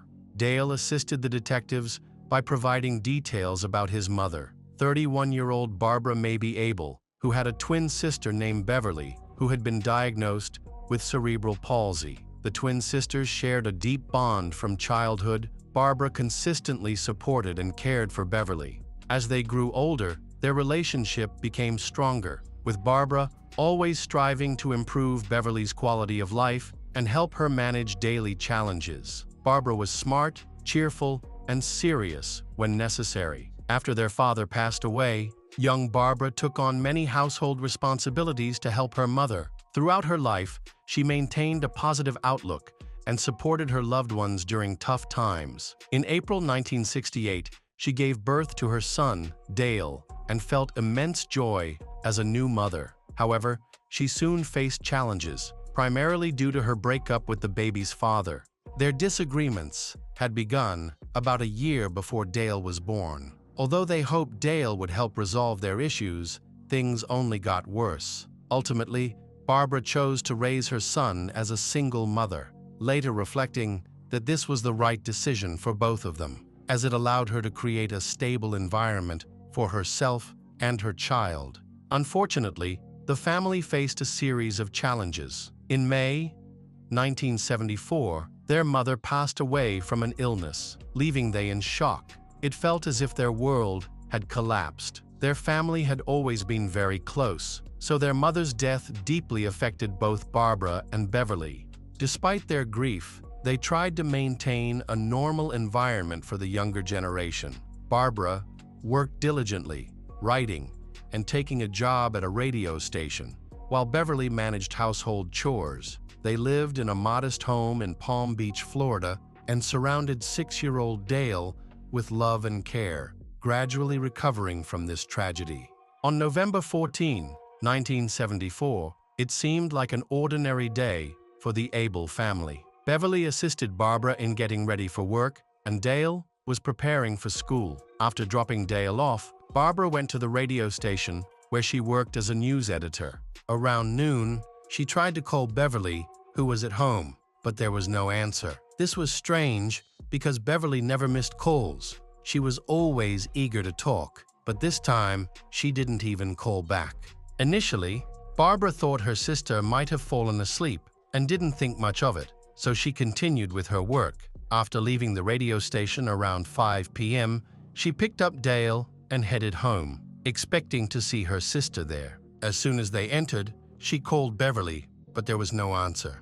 Barbara asked her son to find his aunt, thinking she might have been listening to music and hadn't heard them come home. While Barbara went to the kitchen, she felt a sudden and intense fear that sent a chill down her spine. It was a deep, instinctual dread, and in that moment, she heard a voice say, "Don't turn around or I'll attack." Just then, her son Dale rushed into the kitchen and said that his aunt was in the bedroom and bleeding. When Barbara turned around, she saw a man pointing a weapon at her and Dale. Staying calm, she told the intruder that she needed to see her twin sister because she was worried about her. This was a risky move, but it seemed to impress the man, who agreed to let her see her sister. With the weapon still aimed at them, Barbara and Dale cautiously walked toward the bedroom, trying to keep Dale away from the armed man. Beverly was in the bedroom, lying on the bed with a gag in her mouth, crying. Barbara kissed her sister and whispered that everything would be all right. Barbara noticed that Beverly was undressed under the blanket. Unable to hold back her feelings, she confronted the attacker, questioning whether he had abused Beverly. He responded with laughter, claiming he had attempted to assault Beverly but had failed. His cruel smile and taunting words sent another chill down Barbara's spine. Following this, she tried to bribe the assailant. She revealed that she had a significant amount of money at home and was willing to give him her car keys. In return, she pleaded with him to leave them alone and not to harm them. The stranger, however, expressed his desire to take her child and reach for the boy. Barbara firmly declared that she would never give up her son and instead offered to take Dale's place. The man agreed. The assailant identified himself as Paul John Knowles and claimed he had just escaped from prison, stating he had no plans to return. He warned Barbara that he wouldn't harm her as long as she followed his orders exactly. Although Barbara knew he was lying and likely wouldn't let her go easily, she felt she had no good options left. Her primary concern was the safety of her son and her injured sister, who needed help. However, Paul was determined to keep them as hostages to buy time for his escape. He tightly bound Dale's and Beverly's hands and feet on the bed. Barbara was horrified at the thought of leaving her loved ones in such a vulnerable state, but she realized that any resistance could endanger their lives. Throughout this terrifying situation, she remained calm, speaking to her family as if everything was normal, reassuring them that it would all be over soon and that they would be all right. This approach worked. She managed to soothe her child and keep the kidnapper from becoming agitated. Barbara emphasized that they should not provoke Paul, as she had no way of knowing his true intentions. Her goal was to lead the attacker far away from her home and loved ones, then find a way to escape and alert the authorities. Paul accepted the offered money and car keys. He pointed the weapon at Barbara, then got into the car and drove away. Throughout this time, Barbara was primarily concerned about her family. More than 30 minutes later, Dale escaped and sought help. The police responded to the call. They found an abandoned car near the house, which was the vehicle used by the kidnapper. The car was registered in one state, but its license plate had been stolen from another location. Investigations revealed that the car had been stolen from a man named William Bates a couple of months earlier. Eventually, William's body was discovered, strangled, in Ohio. Inside the car's glove compartment, detectives discovered numerous credit cards and insurance policies, the majority of which belonged to Carswell Carr. The man had become a victim of a double homicide along with his 15-year-old daughter, Amanda, just days before Barbara's kidnapping. The tragedy at the Carr home in Milledgeville, Georgia, was one of the most horrifying scenes the investigators had ever witnessed. A 15-year-old girl had been brutally strangled, and her father had suffered around 30 stab wounds. It was evident that the perpetrator was a dangerous individual, prepared to kill anyone who interfered. On November 6, 1974, the car home, located almost 7 kilometers from where Barbara lived, was found ransacked. Inside the car, discovered near the home of Barbara, a will belonging to a man named Paul John Knowles was also found. Once law enforcement checked their database, they identified Paul as an escaped serial killer. Authorities linked him to at least 35 murders across the United States. He traveled aimlessly, leaving behind trails of blood and bodies, completely indifferent to the consequences of his actions. He selected his victims randomly, unlike most psychopaths, who usually target a specific type. He took lives with the same pleasure, whether the victim was a child or an adult. He left behind a lot of evidence, but there were no hints about his next actions. Meanwhile, Barbara and Paul were driving a Barbara's car when he discovered he was wanted by the police. He forced Barbara to change the radio station. She complied and noticed that he seemed to expect the news to be on all channels, while others remained quiet, which frustrated him. At that moment, she was still unaware of his true nature. Suddenly, he confessed to having killed several people. This made Barbara uncomfortable, so she tried to change the topic to distract him from his violent past by discussing the weather, movies, or anything unrelated. Despite her attempts, he continued to casually mention his killings. Barbara began to act flirtatiously, realizing that her femininity might be her only chance for escape.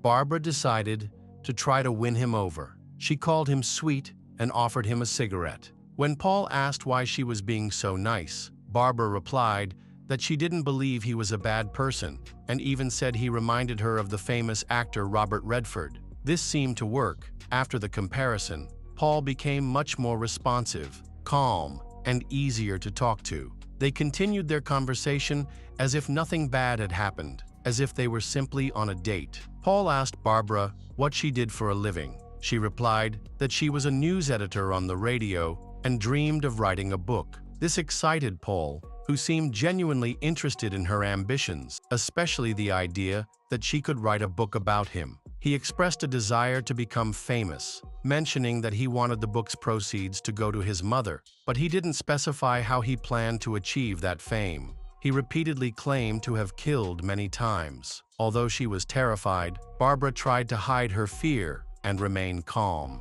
At one point, she realized that her only chance to escape was to push Paul out of the moving car, but she couldn't summon the strength or courage to do it. Barbara understood that if the investigators discovered who she was with, they would likely conclude that she was already dead. Paul was a ruthless predator with an insatiable thirst for killing. He was unpredictable and armed, which made him extremely dangerous. The most frightening aspect was that they were in an unknown location, and she had no idea where Paul was taking her. The detectives discovered that he was traveling between different states, often switching cars, and that his attacks consistently resulted in death. Occasionally, he took hostages, all of whom ended up dead. The chances of Barbara surviving her abduction were deemed very slim, but her family and friends refused to give up hope. They believed she could still be found alive. Law enforcement officials realized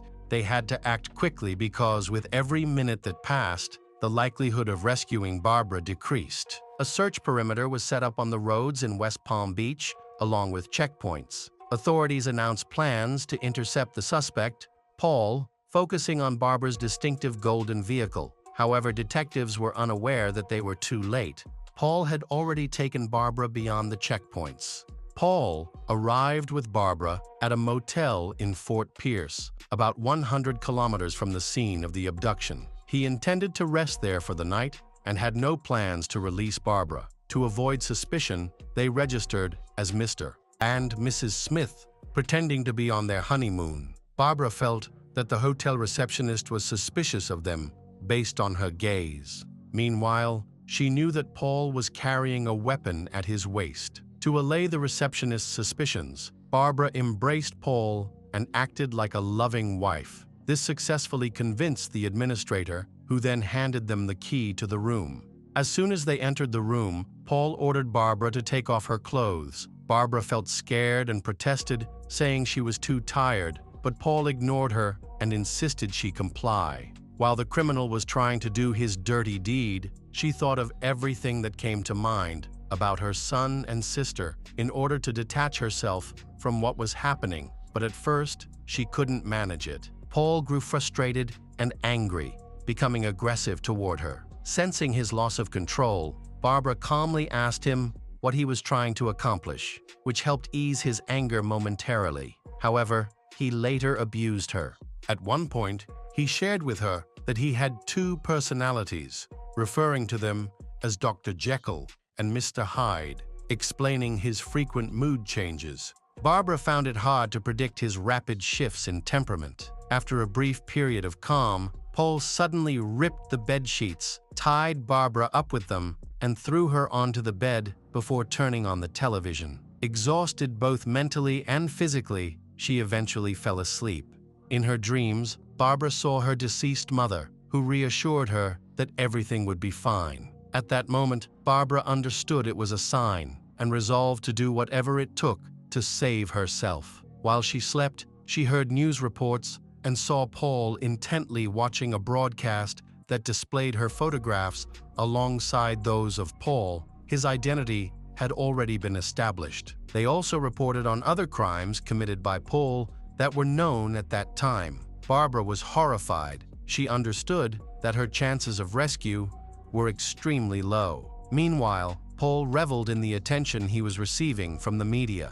Barbara recognized that he desperately wanted to become famous. Later, Paul went to sleep, tying his leg to Barbara's to prevent her from escaping. By November 15, the police still had no leads on her whereabouts. The search for Paul had escalated to a national scale. Headlines in all newspapers and on television shouted that the most dangerous criminal in the country was killing again. Barbara woke up in the morning next to Paul. She had barely slept the entire night, terrified to be tied to one of America's most wanted criminals. Paul took her to the nearest diner for breakfast. While he eagerly devoured scrambled eggs, toast, pancakes, and orange juice, Barbara couldn't eat anything. She glanced around nervously, hoping someone would recognize her, while also looking for ways to escape. However, she quickly noticed that Paul's weapon was aimed at her. He warned her not to make any sudden movements. To her dismay, she realized that no one seemed to recognize them,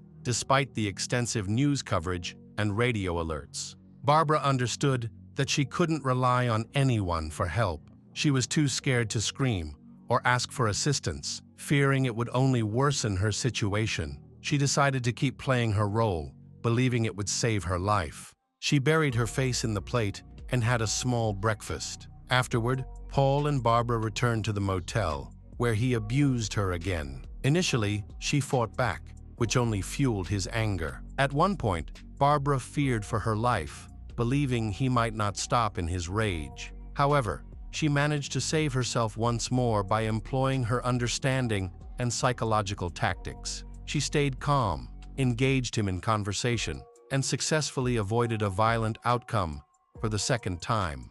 During their dialogue, Paul mentioned that he wanted to get to know Barbara before everything changed, clearly referring to his criminal actions. Thus, she realized that she had found a way to connect with him, and her chances of a positive outcome immediately increased. Later, Paul tied her to the bed again and stepped out to make a phone call. Barbara struggled to free herself, but was unsuccessful. Then she noticed a key on the nightstand. It appeared that Paul had hastily closed the door and locked it. Oddly, it seemed as if he had done this intentionally, perhaps to protect her from himself. A few minutes later, he began banging on the door from the outside. Barbara waited in silence, her heart racing. Through the door, he told her that he knew she couldn't speak because of the gag in her mouth. He urged her not to tell the police that Paul had hurt her, claiming he never meant to harm her and was sorry for what had happened. His final words were, "I love you, and I'm leaving." After that, the sounds outside faded away. He had truly left. At first, Barbara was too scared to move. She didn't scream or call for help, fearing he was still outside, waiting for a reason to hurt her. She wondered if he had said those things to test her, as if she needed to prove something. However, she also realized that if she waited too long, he might change his mind, and she would miss her chance to escape. Finally, Barbara managed to free herself using the sharp edge of a piece of glass from the nightstand. She quickly called the front desk, telling them that a serial killer had kidnapped her, then hung up. The administrator alerted the police and requested assistance. A few minutes later, police officers opened the door. After her release, Barbara immediately called Beverly to hear the voices of both her sister and her son. They were overjoyed that she had managed to escape. However, despite the happy reunion, Barbara was still troubled by the fact that Paul was still at large and could return to harm her. Her nightmare could not truly end as long as he remained free. Fortunately, she did not suffer serious physical injuries during her kidnapping, but the psychological effects left her deeply affected. Barbara experienced post-traumatic stress disorder for a long time. She credited her faith in God for helping her family heal and chose to forgive Paul in order to find peace moving forward. By November 17, law enforcement had learned that a patrol officer, Charles Campbell, was missing and suspected he might have been abducted by Paul. The officer had attempted to stop a vehicle and approach the driver's window, but he was too late and saw a weapon aimed at Charles. Paul kidnapped Charles and took the patrol car, leaving behind Barbara's car. Shortly after, the police vehicle was found abandoned on the roadside while Paul was trying to stop another driver, James Mayer. Now, Paul had two hostages, whom he later transferred to another vehicle after killing the driver. About 100 kilometers into Georgia, a gas station employee noticed a man in uniform acting strangely in the back seat of one of the vehicles that had pulled in. He promptly alerted emergency services. After the vehicle left, the employee reported his observations, which helped law enforcement identify the car and its location. They initiated a chase and managed to intercept the vehicle. However, Paul refused to stop, even with flat tires. Driving on flat tires didn't last long. He lost control and crashed into a barrier. Paul abandoned the vehicle and fled into the woods. The police chased him closely, and explosions were heard from the forest. Despite this, Paul managed to escape again. The following day, a hunter saw Paul in the woods. He noticed that Paul was injured and reported the sighting to the authorities. Eventually, Paul was captured and refused to reveal the location of Charles and James, the driver of a stolen car. On December 18, about a month after their abduction, they were found tied to a tree in Georgia, both dead from wounds inflicted by a weapon. News of Paul, the most dangerous serial killer, spread on television, bringing relief to Barbara and her family. She had spent over a day in captivity and fully realized the threat the detectives were facing. Barbara remembered that he had escaped from prison before and feared it could happen again, leaving her and her family feeling unsafe for a while. They moved in with relatives, but this offered little comfort to Barbara. Barbara understood that she could only find peace if Paul could never harm anyone again. During this time, she faced significant psychological struggles. On the way to prison, Paul had a devious plan in mind. He was placed in the sheriff's car, and they drove to the location. The driver and accompanying officer were unaware that Paul had a paperclip with him. During the drive, Paul waited for a moment when the officers were distracted and managed to pick the lock on his handcuffs. A struggle broke out, and he seized the officer's weapon. Fortunately, the sheriff reacted quickly. He attacked Paul, emptying his entire magazine, realizing that both were in mortal danger and only decisive action could save their lives. Paul had died. This news brought immense relief to Barbara, her family, and many others who had been anxiously following the villain's actions across the country. Finally, he could no longer pose a threat, allowing everyone to breathe a sigh of relief. After much contemplation, Barbara ultimately decided to stay in her home instead of moving. Although she was going through a difficult time, the house held memories of her mother and the joyful moments of her childhood. Among these memories was her miraculous escape from one of the most dangerous serial killers in the U.S. during the 1970s. As she worked to heal from her trauma, Barbara married Jim Abel. Despite the challenges she faced, including surviving cancer, she raised Dale. Motivated by her experiences and perhaps Paul's quest for notoriety, Barbara wrote a book detailing her abduction from her own perspective. She vividly described the horrors she faced with the killer and focused on the strategies she used to escape the fate that befell many of his victims. Sadly, her sister Beverly, who passed away from cancer in 2019, never had the chance to read Barbara's book, published in 2021, but Beverly was involved in the early stages of its creation and supported her sister throughout the process. As it turned out, besides Barbara, there was another survivor named Sandy Fox, who was also a writer. There is a theory that Paul intentionally left these two women alive so they could write books about him and make him famous.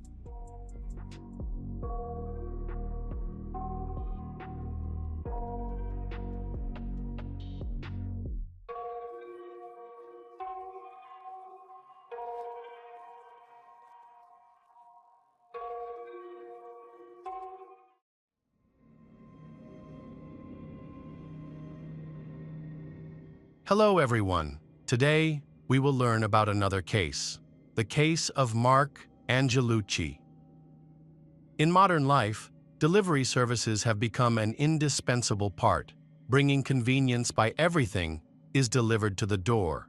However, along with this convenience, malicious individuals can easily impersonate delivery staff to commit harmful acts, including murder. On July 11, 2020, at a house in Cedar Pines Park, California, a courier knocked on the door of Mark Angelucci, a 52-year-old successful lawyer. Mark wasn't expecting any deliveries that day, so the courier's visit felt unusual. He thought the delivery man might be carrying work-related documents. When Mark opened the door, the courier handed him a package and asked him to sign for it. As Mark reached to take the package and sign, the courier unexpectedly pulled out a weapon and attacked him multiple times. Mark was hit and fell to the ground. The attacker quickly fled the scene, leaving Mark bleeding on his doorstep. Tragically, he died of blood loss just minutes before the ambulance arrived. The only evidence left behind by the attacker was the bullets lodged in Mark's body. It was clear that the attack was not a robbery, as nothing was taken from the house. The killer's actions indicated a deep-seated hatred for the victim. The assailant attacked him at point-blank range, clearly targeting vital organs to ensure he would not survive. Detectives began their investigation by looking into the victim's close acquaintances to identify anyone who might have harbored animosity toward him or if there had been any recent disputes. Detectives also interviewed a friend of the victim, Cassie J. Mark played a significant role in Cassie's life. Although they were not romantically involved, Cassie met him while working on a documentary. She was taken aback by how different he was from the typical lawyer stereotype. Mark was genuine, positive, and cheerful, passionately discussing his work. He was not driven by profit and dedicated considerable time to volunteer efforts. Cassie and Mark had a strong bond built on mutual respect. She viewed him as her greatest source of support and protection. As a result, she struggled to cope with his absence. Cassie regarded him almost as family, noting that he never abandoned her during tough times. When she married in 2018, Mark traveled 7 hours to congratulate her. Mark is a well-known and respected individual who maintains multiple social media accounts. He regularly updates his followers on his career achievements and shares motivational messages. Additionally, he provides consulting services and is dedicated to his work. Instead of starting a family, Mark chose to focus on his career as his top priority and true passion, which has helped him become one of the best lawyers in the state. Throughout his career, he has accumulated considerable wealth, owns a large house, and drives a luxury car. He always dresses smartly and maintains a neat appearance. During an in-depth investigation into Mark's activities, the police discovered that he was involved in the men's rights movement. He joined this movement while studying law after witnessing his friends struggle to obtain help from the police following an incident of domestic violence. Mark also supported men in securing custody during divorce cases, often providing these services for free with the assistance of a well-resourced lawyer. He viewed this work as a way to contribute to a better future for the American community. In 1997, Mark aimed to highlight the challenges men face in legal situations, advocating for equal rights for both men and women and for fair treatment regardless of gender. His actions could be interpreted in many different ways and could cause hostility, leading to him being attacked. Given that Mark was a popular lawyer without any family, Cassie worried that the investigation could lose momentum without appropriate attention from relatives. Consequently, she became an activist, urging the authorities to take action. Later, Cassie wrote a book and produced a film about him. The police were struggling to find leads, and the lockdown made the situation even more difficult. Cassie decided to take an active role in searching for the person responsible. She believed that there were no potential murderers among Mark's close friends and thought the crime might be a random act of revenge. However, she was convinced that Mark's legal work held the key to solving the case. Mark often represents less wealthy clients, and each win can cause resentment among influential people, which can spur an unstable individual to action. To identify potential suspects, the police needed to interview many people and review Mark's recent cases. Unfortunately, they were unable to gather any useful information. On July 19, 2020, just a week after the Mark attack occurred, an unknown attacker opened fire at the home of New Jersey District Judge Esther Salas. Her college-age son, Daniel Anderl, answered the door and briefly spoke with a courier before being attacked in the chest. After Daniel fell, the assailant attacked Mark 3 times. Both were seriously injured but survived as the attacker fled. Judge Esther was in the basement during the attack and remained unharmed. Given the severity of the attack, the FBI was brought in to assist local law enforcement in identifying the person who fired attacks at the judge's home. Authorities believed there was a connection between the 2 attacks, even though they occurred in different states and at different times. After conducting ballistics tests, investigators confirmed that the same .380 caliber pistol was used in both attacks, reinforcing their theory of a single attacker. Additionally, several neighbors reported seeing a light-colored car leaving the area. The attacker wore a mask, making it difficult for witnesses to provide a description.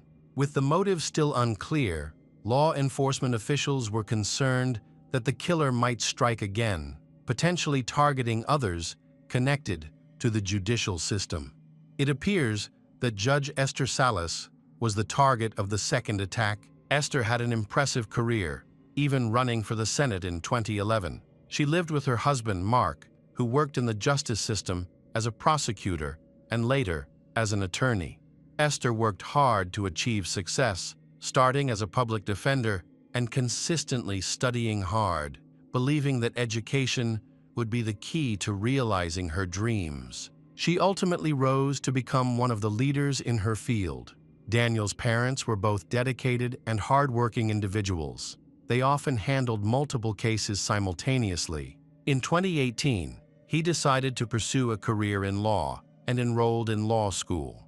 He was accepted into the Catholic University of America in Washington, D.C., a prestigious institution with many notable alumni.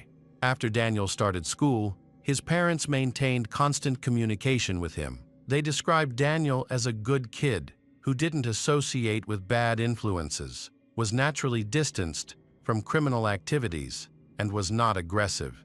He had no enemies, did not suffer from mental health issues, and had not encountered any problems in recent months. The assault on this cheerful and active young man was a devastating blow to both his family and their tight-knit community, particularly for Daniel's girlfriend. Relatives of Daniel reported that, On July 17, he had spent time with friends. It was a lovely day, and he celebrated his 20th birthday with his parents and closest friends. No one could have predicted that this gathering would be their last together. During his meeting with Daniel, there were no mentions of any issues. Everything appeared to be fine. Daniel was not an aggressive person, making it difficult to believe he had any dangerous enemies. 2 days later, there was a knock at the door. Mark looked over the railing from the second floor and saw a man in a courier uniform standing outside with a large package. He was surprised that a courier would come on a Sunday, a day when delivery services usually do not operate. No one was expecting any deliveries, especially during the lockdown, which made the situation even more unusual. Before anyone could react, Daniel cheerfully went to the door and opened it. According to Daniel's father, the courier asked Daniel to call for Judge Esther Salas to sign for a delivery envelope. While Daniel hesitated, trying to remember where his mother might be, his father started to go down the stairs to the door. Suddenly, explosions rang out. Mark likely startled the attacker, who then opened fire, hitting him as he instinctively tried to shield himself. By the time Esther emerged from the basement, her son had been attacked in the chest, and her husband had been struck by 3 bullets. The attacker had already escaped. Immediately, she called 911. Daniel and Mark were quickly taken to the hospital, where doctors worked hard to stabilize them. Daniel was Mark and Esther's only son. Before his birth, Esther endured 3 heartbreaking miscarriages, which were very difficult for her to handle. She and her husband had longed for a child, but faced repeated disappointments. When Daniel was born, it felt like a miracle and the realization of their dream for their family. They had high expectations for him. Despite serious injuries, Daniel remained conscious and became an important witness for the police. Detectives came to interview him in his hospital room.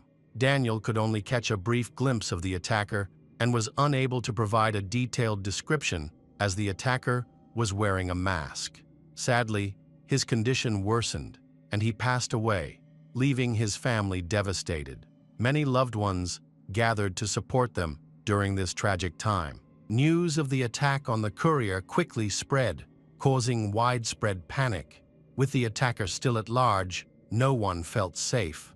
Police have faced pressure to speed up their investigation, but the 2020 lockdown has severely hampered their efforts to solve the 2 murders. Law enforcement continued to sift through the limited information available. While multiple federal and state agencies were investigating Andrel's murder, another case was unfolding 150 miles away in the Catskill Mountains of New York State. Police discovered an abandoned vehicle and a body on a dead-end road.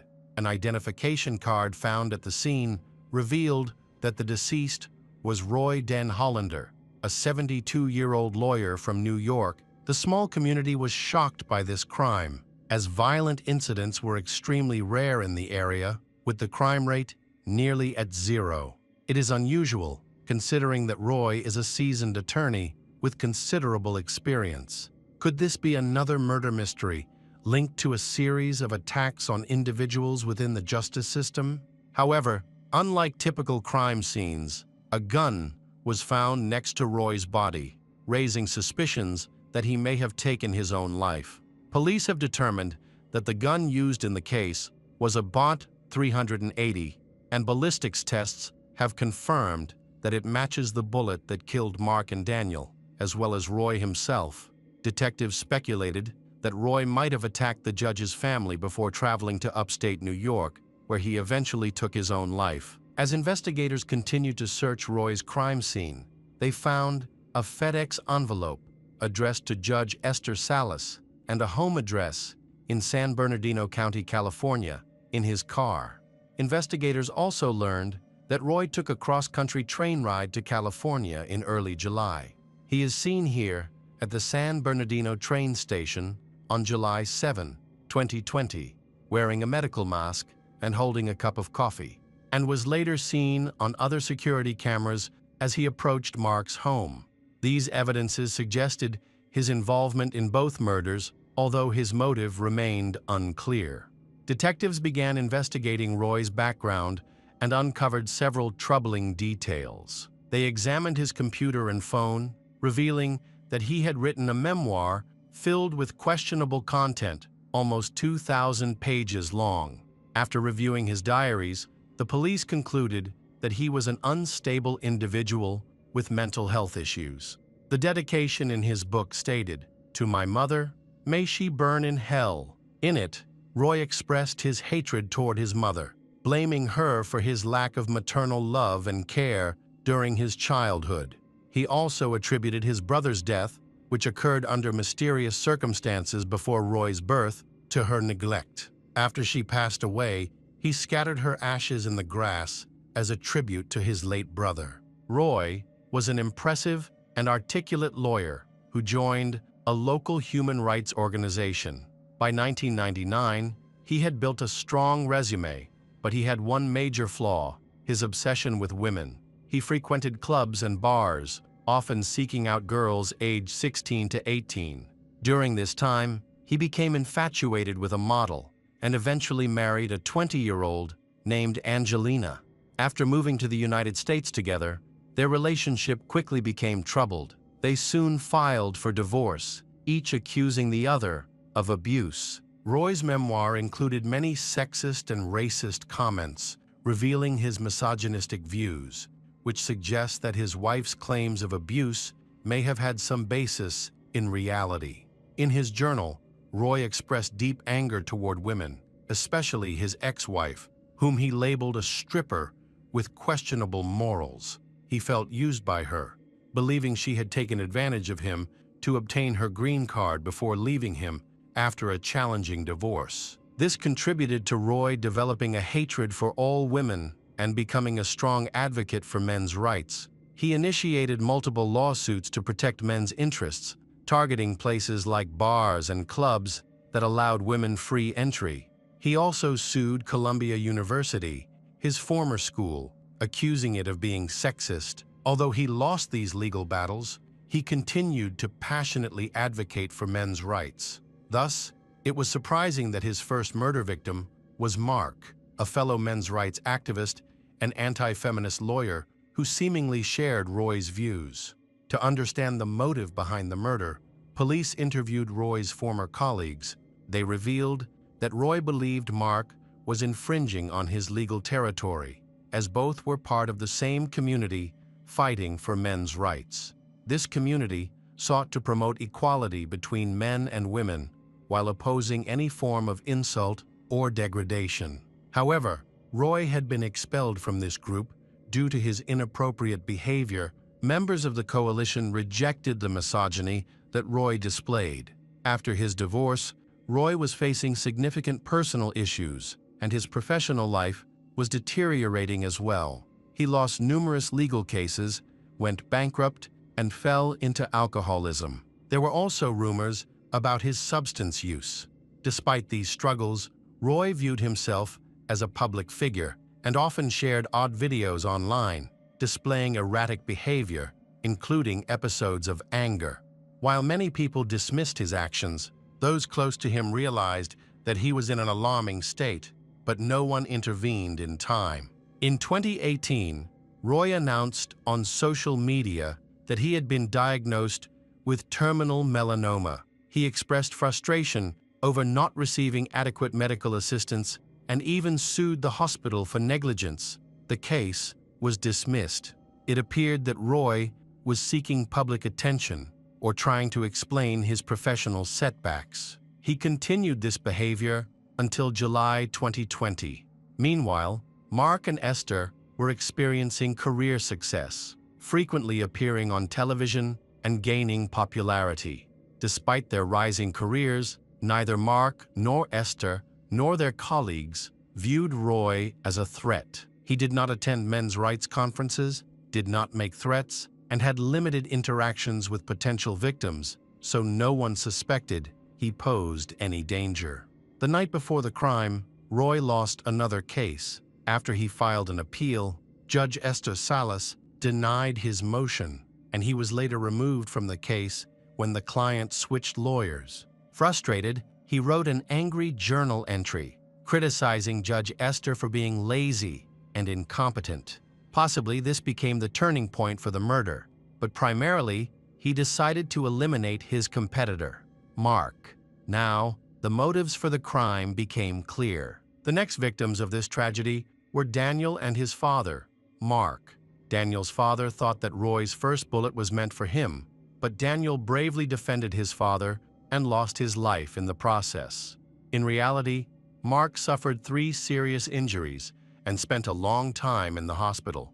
Thankfully, none were life-threatening. He pleaded with the police to find the person responsible for his son's death. Fortunately, the criminal did not harm anyone else and eventually took his own life with the same weapon he used to kill his 2 victims. On the last day of his life, Roy went to the Catskill Mountains that later became his burial site. This location is famous for trout fishing and is surrounded by luxurious homes. The FBI discovered that Roy had spent his childhood at a nearby refugee camp, suggesting that this place held significant meaning for him, possibly representing the happiest times of his life.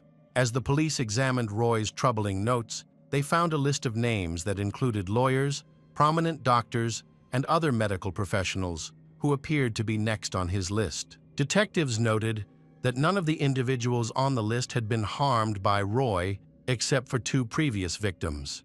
It seemed he may have intended to target them, but changed his mind, possibly due to a decline in his health, which ultimately led him to take his own life. Investigators were still uncertain if he acted alone or had accomplices. They alerted everyone on the list about the potential danger in case Roy's associates became active. The individuals were scared and requested protection. Meanwhile, detectives needed time to sort through a large volume of information, including 2,000 pages of Roy's memoirs. After a lengthy examination of the potential victims list, the police were still unable to determine what motivated Roy to harm them. It seemed that all of this was unfounded. This ultimately managed to calm all the people on the list as the FBI agents established that Roy acted alone and had no accomplices. Forensic psychiatrists determined that his actions were indicative of psychosis, stemming from personal disorders and significant life struggles. 6 months after the attack, Judge Esther Salas's husband, Mark, is still recovering, though progress has been slow.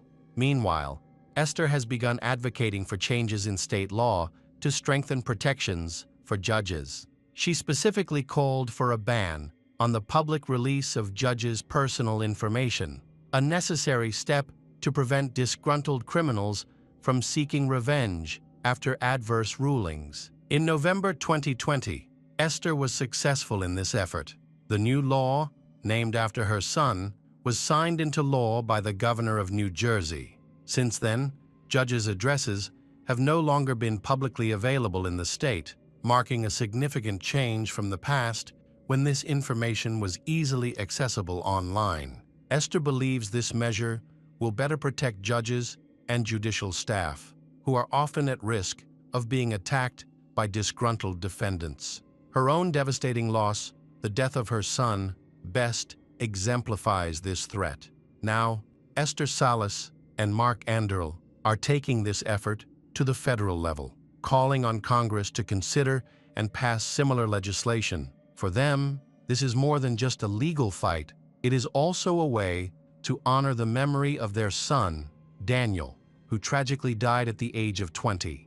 They view Daniel's death as a cowardly act of revenge and are determined to use this loss as motivation to push for justice and protect others in the future.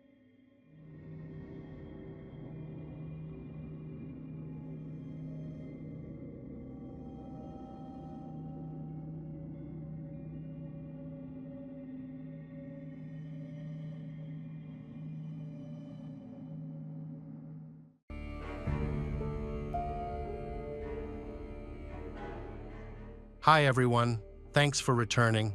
Let's unravel another horrible case, the case of Stacey Pannell. Stacey Pannell was born on September 5, 1967, in Ripley, Mississippi, United States. As the first child in her family, she was very close to her parents. During her high school years, Stacy was an active member of the school orchestra. She excelled academically, receiving high grades that earned her scholarships to several colleges. She eventually chose Northeast Mississippi Community College in Boonville, allowing her to stay close to her family and maintain their strong relationship. This decision became even more significant when her father was diagnosed with brain cancer. As a freshman, Stacy continued to participate in the orchestra, practicing and performing regularly. She lived in Murphy Hall, an all-female dormitory on campus, where she shared a room with her roommates, Stephanie Lynn Alexander and Amy Wheeler.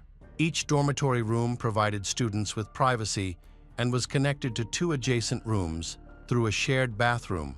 On the night of October 8, 1985, Amy Wheeler, one of her roommates, returned to the dorm. When she arrived, she found their room door locked from the inside. She knocked on the door, hoping someone would let her in, but no one answered. Amy then tried to enter through the bathroom, but that door was also locked. Frustrated, she knocked again, waking up a nearby neighbor, Stephanie. It was around 2:30 in the morning, and Stephanie was understandably irritated as she had been asleep. Eventually, Amy managed to enter the room and noticed that Stacy's door was slightly open. When she looked inside, she immediately noticed something unusual. Stacy was lying on the bed with her left leg propped up, while her right leg was hanging down toward the floor. Curious, Amy walked over, adjusted her position, and covered her with a blanket. However, when she touched Stacy's leg to lift it, she panicked because it felt cold and heavy. Looking closer, she noticed a dark stain on the bed. When she realized it was a significant amount of blood, Amy was horrified. Panicking, Amy ran into the hallway, screaming for help. Her screams woke up another student, Belinda Posey, who quickly ran out to see what was happening. Amy told her that Stacy was dead. When the 2 girls returned to the room shared by Stephanie and Stacy, they discovered that the doors, which had been open earlier, were now locked. Since the doors did not close automatically, it became clear that someone had locked them deliberately. This realization terrified the girls, as they feared that the perpetrator might still be nearby, adding to the tension and fear. To investigate further, the girls used the bathroom passage again. When Amy checked Stacy's room, she confirmed that the door was locked. In a state of panic, they ran back into the hallway and sought help from another student, Edna Snyder, who had also been awakened by the noise. Edna immediately went to the school security guard and asked him to unlock the door with the master key. When the group finally entered Stacy's room, they discovered that something terrible had happened to her. The janitor was horrified to find that Stacy was cold to the touch and appeared to be dead. The police were immediately called to the school. When forensic officers arrived, they discovered that Stacy had suffered severe injuries to her left leg and a head wound that appeared to have been caused by blows from a blunt object. The extent of her injuries indicated the brutality of the attack. Stacy had been a freshman in college for just over a month. During that time, she had made many friends among her classmates and other girls. Police noticed a cane that Stacy used for her orchestra performances lying on the floor near her body. It was wrapped in a towel and there was blood on the handle. Police concluded that someone had beaten Stacy to death with the cane, wrapping the towel around it to avoid leaving fingerprints. Stacy's window was slightly open. Her room, located on the first floor, overlooked a large field. It appeared that the perpetrator had used this window to enter and exit the room, escaping undetected by running across the field instead of through the school grounds. However, this was just a theory that required further evidence. Another theory suggested that the criminal entered through the main door and escaped through the window. Police considered the possibility that the perpetrator could have been Stacy's boyfriend. Since Stacy's valuables and money were untouched, robbery was ruled out, and investigators suspected that the attack may have been motivated by abuse. The police immediately began questioning everyone who was in the dormitory at the time, but no one reported seeing anything unusual. Even the security guard confirmed that no strangers had entered the building. There were no visitors in the evening, and no one stayed overnight with their girlfriends. After curfew, all guests were immediately evicted. However, students did not always obey curfew and often snuck into their rooms. There were several secret passageways that students used, allowing people familiar with the dormitory to easily gain access. This suggested that the perpetrator may have had connections to the dormitory and knowledge of these secret routes. At the time, there were 136 students living in Murphy Hall, which was spread over 3 floors. Police interviewed each girl individually to determine if anyone had noticed anything unusual that evening or during the night, such as screaming or signs of a struggle. However, no one reported hearing anything. This suggested that Stacy may have been asleep when she was attacked. The attack appeared to have happened suddenly, leaving her no time to react. Forensic experts also examined Stacy's room.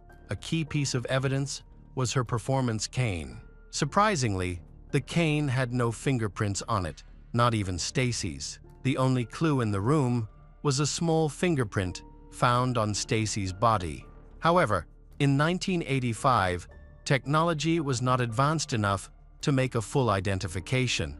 After some time, the autopsy results revealed a surprising discovery. There were no signs of abuse.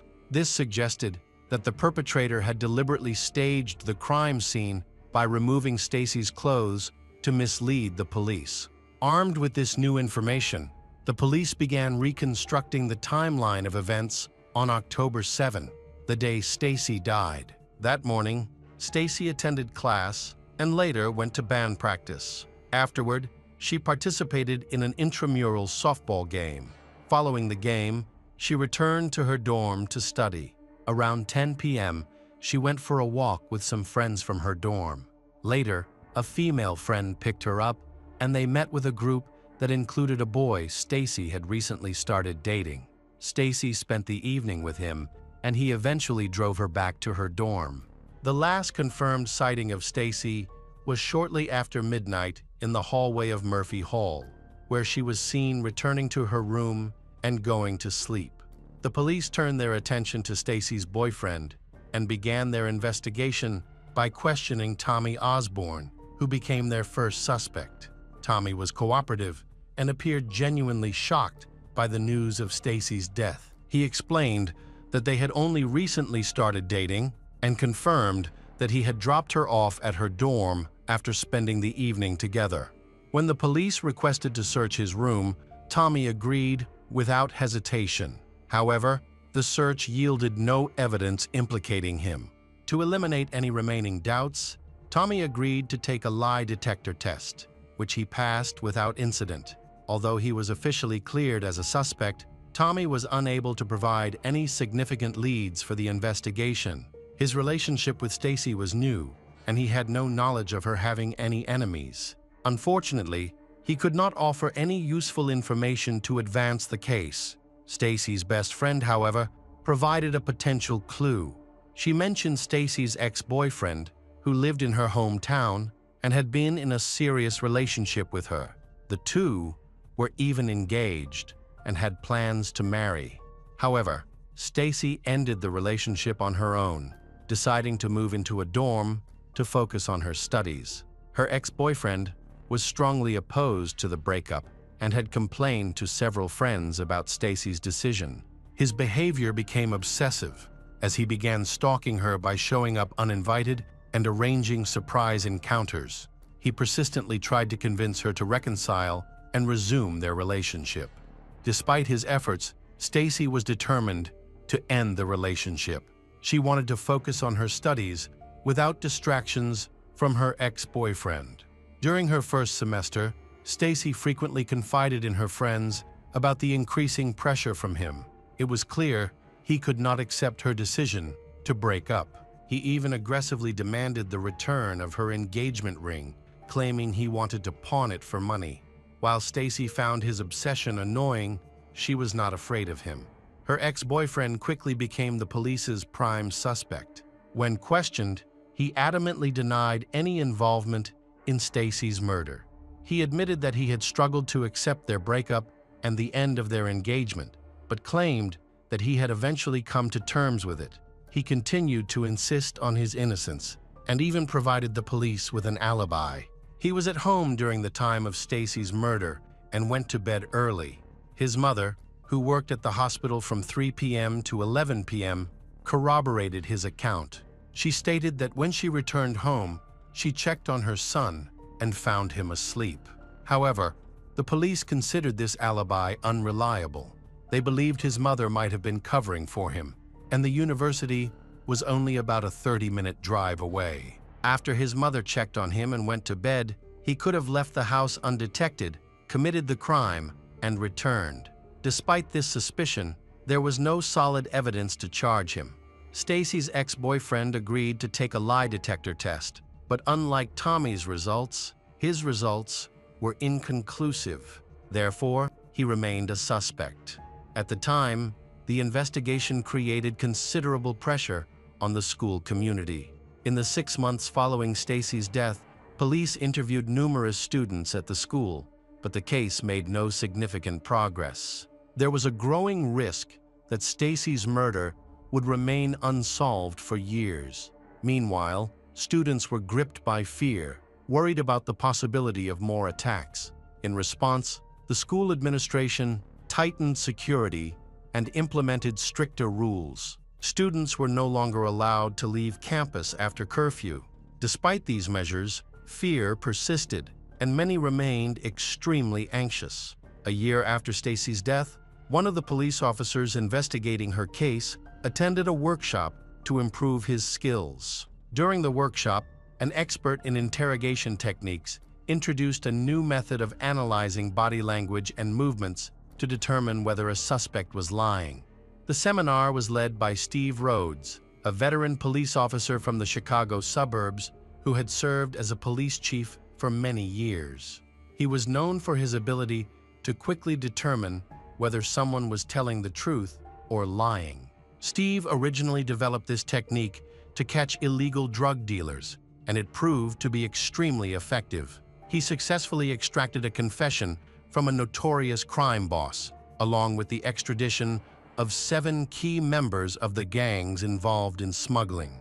After this success, he documented his methods and introduced the new interrogation technique to his colleagues. His expertise earned him recognition, and he began holding seminars on the subject. After one of these seminars, Steve was invited to Mississippi to assist in solving Stacy's murder. He agreed to help and requested to speak with everyone who had been interviewed during the investigation. He wanted to hear directly from everyone who knew Stacy to piece together what had happened. First, Steve interviewed Amy Wheeler, the person who discovered Stacy's body. He believed Amy was telling the truth. She provided detailed information, and her facial expressions and body language showed genuine fear, which convinced Steve of her honesty.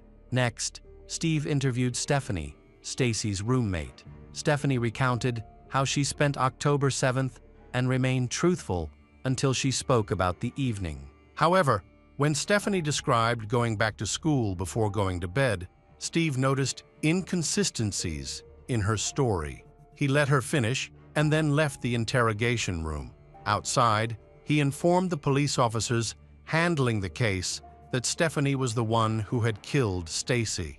At first, no one believed Steve. The police had never even considered Stephanie a possible suspect. However, Steve was convinced that she was the killer, which explained why Stacy's bedroom door was suddenly closed. The shocking truth was that the killer was not only new to the school, but also lived there and never left after the murder. What scared Steve the most was that the criminal was a girl. In his mind, the culprit was Stephanie. Determined, Steve returned to the interrogation room to confront Stephanie. After nearly 2 hours of continuous questioning, Stephanie glared at him angrily and accused him of being a psychic. Without hesitation, Steve agreed and told her that he could read her mind. Stephanie eventually admitted to Steve that she was the one who killed Stacy. She then recounted what had happened the night Stacy came home. The two had argued about a boy they both liked, Tommy. The argument escalated, and Stephanie lost control. She grabbed a stick from the corner of the room and hit Stacy in the head. Stacy immediately fell to the floor, unconscious. But Stephanie could not stop. She continued to attack until Stacy stopped breathing. Stephanie carefully removed any traces of evidence and destroyed her fingerprints at the crime scene. She also moved Stacy's body and deliberately altered the scene to make it appear as though it was a case of abuse in an effort to mislead the investigation. Stephanie was confident she could get away with it. Had it not been for the intervention of Steve, an experienced police officer, the case might still have been unsolved. A few days after her confession was recorded, Stephanie discovered that Steve was not a psychic. Realizing that she had fallen into a police trap, she attempted to retract her confession during her preliminary hearing. Initially, she claimed she had confessed while under hypnosis. When this explanation failed, she changed her story and alleged that Steve had threatened her. She insisted that she had been coerced into signing the confession through hypnosis. While she was awaiting trial in prison, Stephanie wrote a letter to Randy Price, a boy she had been dating for about a week. Although she always maintained her innocence in public, in this letter, she confessed to murder. The letter described the events of October 7, 1985. According to Stephanie, she had been doing her homework and planned to rest before class. Around 10 p.m., she took 3 pills to ease the pain from an infection and then fell asleep. However, she woke up at 12:30 a.m. when Stacy and several other girls returned home. Stephanie claimed that Stacy was drunk and that several other students had helped her get to bed to ensure she wouldn't end up sleeping on the streets. Stacy, the center of the commotion, was loud and boastful about her new boyfriend, Tommy, whom she had just started dating. This upset Stephanie, who also had feelings for him. Frustrated, but trying to keep her cool, Stephanie walked out and asked everyone to be quiet because she had difficult classes the next day and needed to rest. After her request, the group quickly dispersed. Stephanie tried to sleep again but couldn't. Feeling restless, she decided to go to Stacy's room to apologize for losing her temper, being rude, and for what she had said. Stephanie admitted she had been jealous of Stacy and wanted to learn more about her relationship with Tommy. She even started sharing her own story, hoping Stacy might reconsider her relationship with Tommy. But Stacy suddenly slapped her, which led to an argument and eventually a fight between the two girls. In the letter, Stephanie claimed that Stacy was so aggressive she feared for her own life. At one point, she said Stacy was holding a stick and advancing toward her. Realizing the danger, Stephanie instinctively grabbed the stick first to defend herself from the attack. Based on the contents of the letter, the incident was deemed an act of self-defense. However, it was later revealed that her defense team had urged her to write the letter. The attorneys believed that presenting the incident as self-defense would reduce her culpability and lead to a lighter sentence. The approach itself was deliberate, as both parties were aware that letters and calls from prison were monitored. The letter was crafted as a subtle way to suggest to the prosecutor that the sentence should be reduced. The carefully worded statement, likely composed by the defense team, depicted Stacy as being drunk and out of control during the incident. The trial was contentious and lasted for a month. In the end, the prosecution failed to provide sufficient evidence to prove intent. Stephanie Lynn Alexander was convicted of manslaughter, determined to have acted in a state of rage. She received a 20-year prison sentence, but was released early in August 2001. After her release, Stephanie returned to Mississippi and started a new life. She even opened a small business. To this day, Stephanie maintains her innocence, claiming that she was coerced by the authorities into confessing.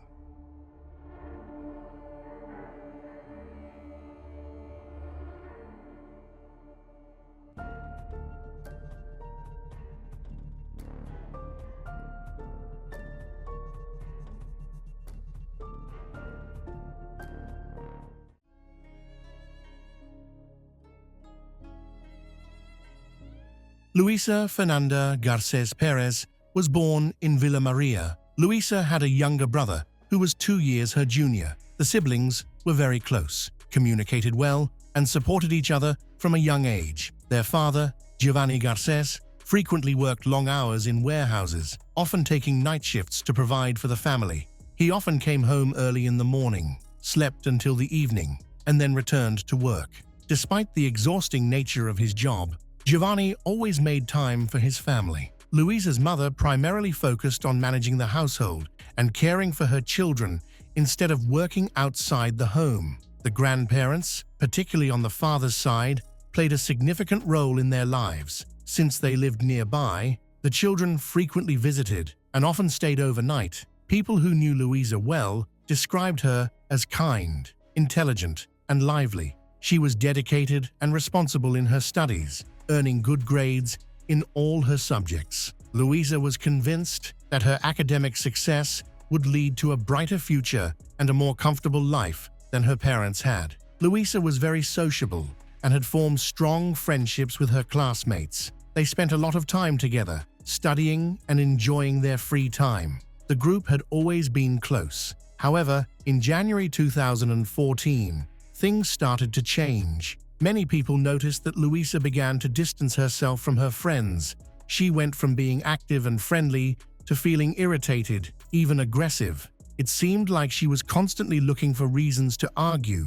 Some thought this behavior was just a typical part of her teenage years. However, her conflicts with classmates increased, and she started to challenge her teacher's authority, creating many problems in her class. This was a sharp contrast to her previous compliant behavior. In July 2014, the school administration reached out to Luisa's family to recommend her removal from the school because of her disruptive behavior and the negative impact she was having on her classmates. Luisa, who had previously been a dedicated student, started to struggle in most subjects and underwent significant changes in her behavior. Her family attempted to communicate with her to understand what was happening, but Luisa remained distant and emotionally unavailable, unwilling to talk or share the reasons for her sudden transformation. Luisa's father was very worried. He tried several times to talk to her openly to figure out what was going on. He couldn't help but remember his kind and cheerful daughter, who now seemed so serious and rarely smiled. Even his father, who was once very close to her, couldn't reach her. She stubbornly refused to open up. Ultimately, Giovanni had to accept that this behavior was simply a part of her adolescence and hormonal changes. By August 2014, her parents had been divorced for 8 months. The primary issue in their marriage was her mother's struggle with alcohol. Her father also suspected that her mother was unfaithful and was often drunk, acted irresponsibly towards their children.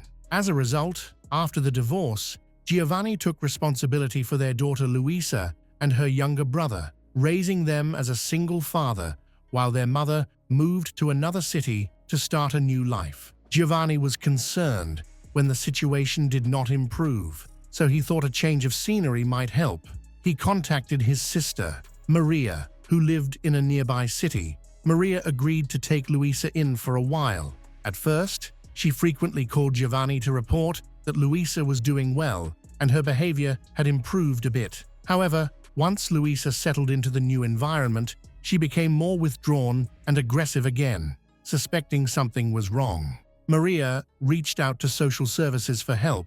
A psychologist assessed Luisa and later informed Maria of distressing news. He believed the girl's mental state suggested she might have been abused. Maria was taken aback and immediately called Giovanni to share this information. Giovanni was shocked by the news from the social worker. Although he did not want to believe that his daughter could be a victim of abuse, he recognized that her behavior aligned with signs of such trauma. Luisa's mother remained calm and reserved, but Giovanni was deeply worried about his daughter. He wanted to understand how this could happen and who might be involved. Now, he felt compelled to investigate whether the social worker's claim was true. Initially, he spoke with his sister and concluded that he needed to have a direct conversation with his daughter. After a short time, on August 19, 2014, Luisa came back to her father. they faced a tough discussion.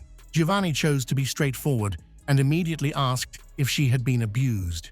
Luisa could not speak and started to cry, which made her father realize the truth. All of the hurt, anger, and frustration that Luisa had been carrying came pouring out. She didn't share every detail, but according to Luisa, at the end of January 2014, when her father left for his night shift again, a friend of her mother came to visit. The two women began to drink together. Soon after, a man whom Luisa had never met arrived.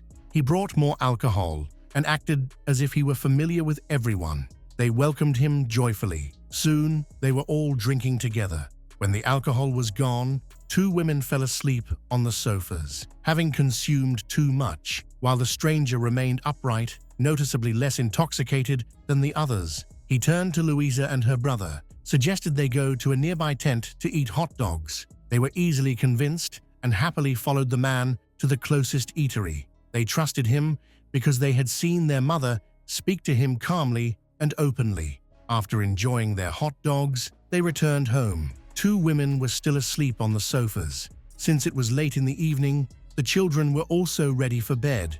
As soon as they got back inside, they went straight to their bedroom. Almost immediately, the man walked into the room. He offered Luisa's brother 50,000 Colombian pesos, which was a day's wages at that time, and a tempting offer for the young boy, told him to go to bed with his mother. Not realizing the man's true intentions, Luisa's brother took the money and followed his instructions to leave the room. The man then warned him not to come back for any reason. Luckily, Luisa's brother found it difficult to sleep. A few minutes later, Luisa's brother heard his sister crying softly from the children's bedroom.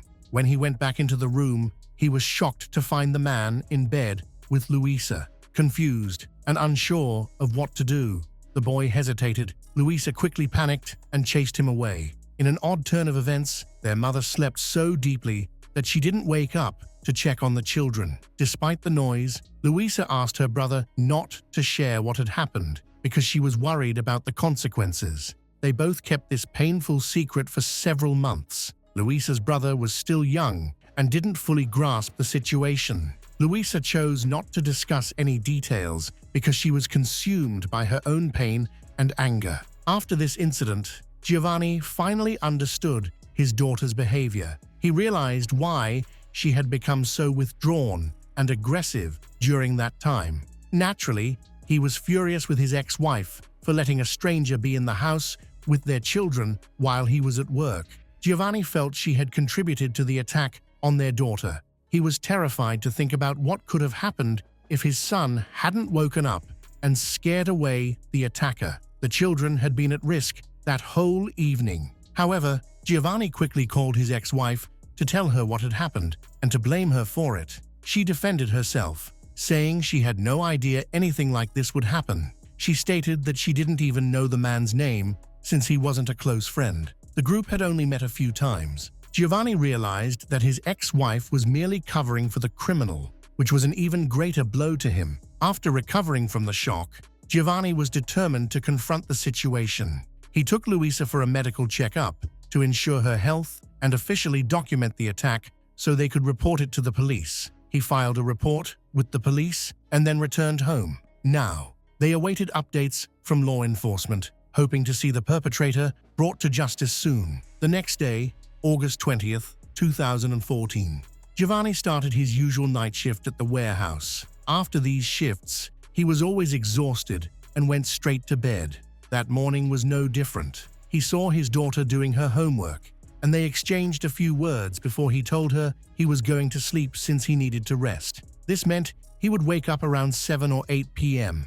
During this time, Luisa was on her own, but her grandparents often visited her. She usually found activities to keep herself occupied and stayed at home. When Giovanni woke up, he noticed that Luisa was not there. He wasn't overly worried at first, thinking she might be at his parents' house nearby. Giovanni headed to work for his night shift and decided to call his father to check on Luisa. However, his father informed him that he had not seen her. She had visited them in the morning, but had returned home afterward. This news made Giovanni anxious. To avoid panicking, he He reached out to friends and family who might know her whereabouts, but no one had seen her.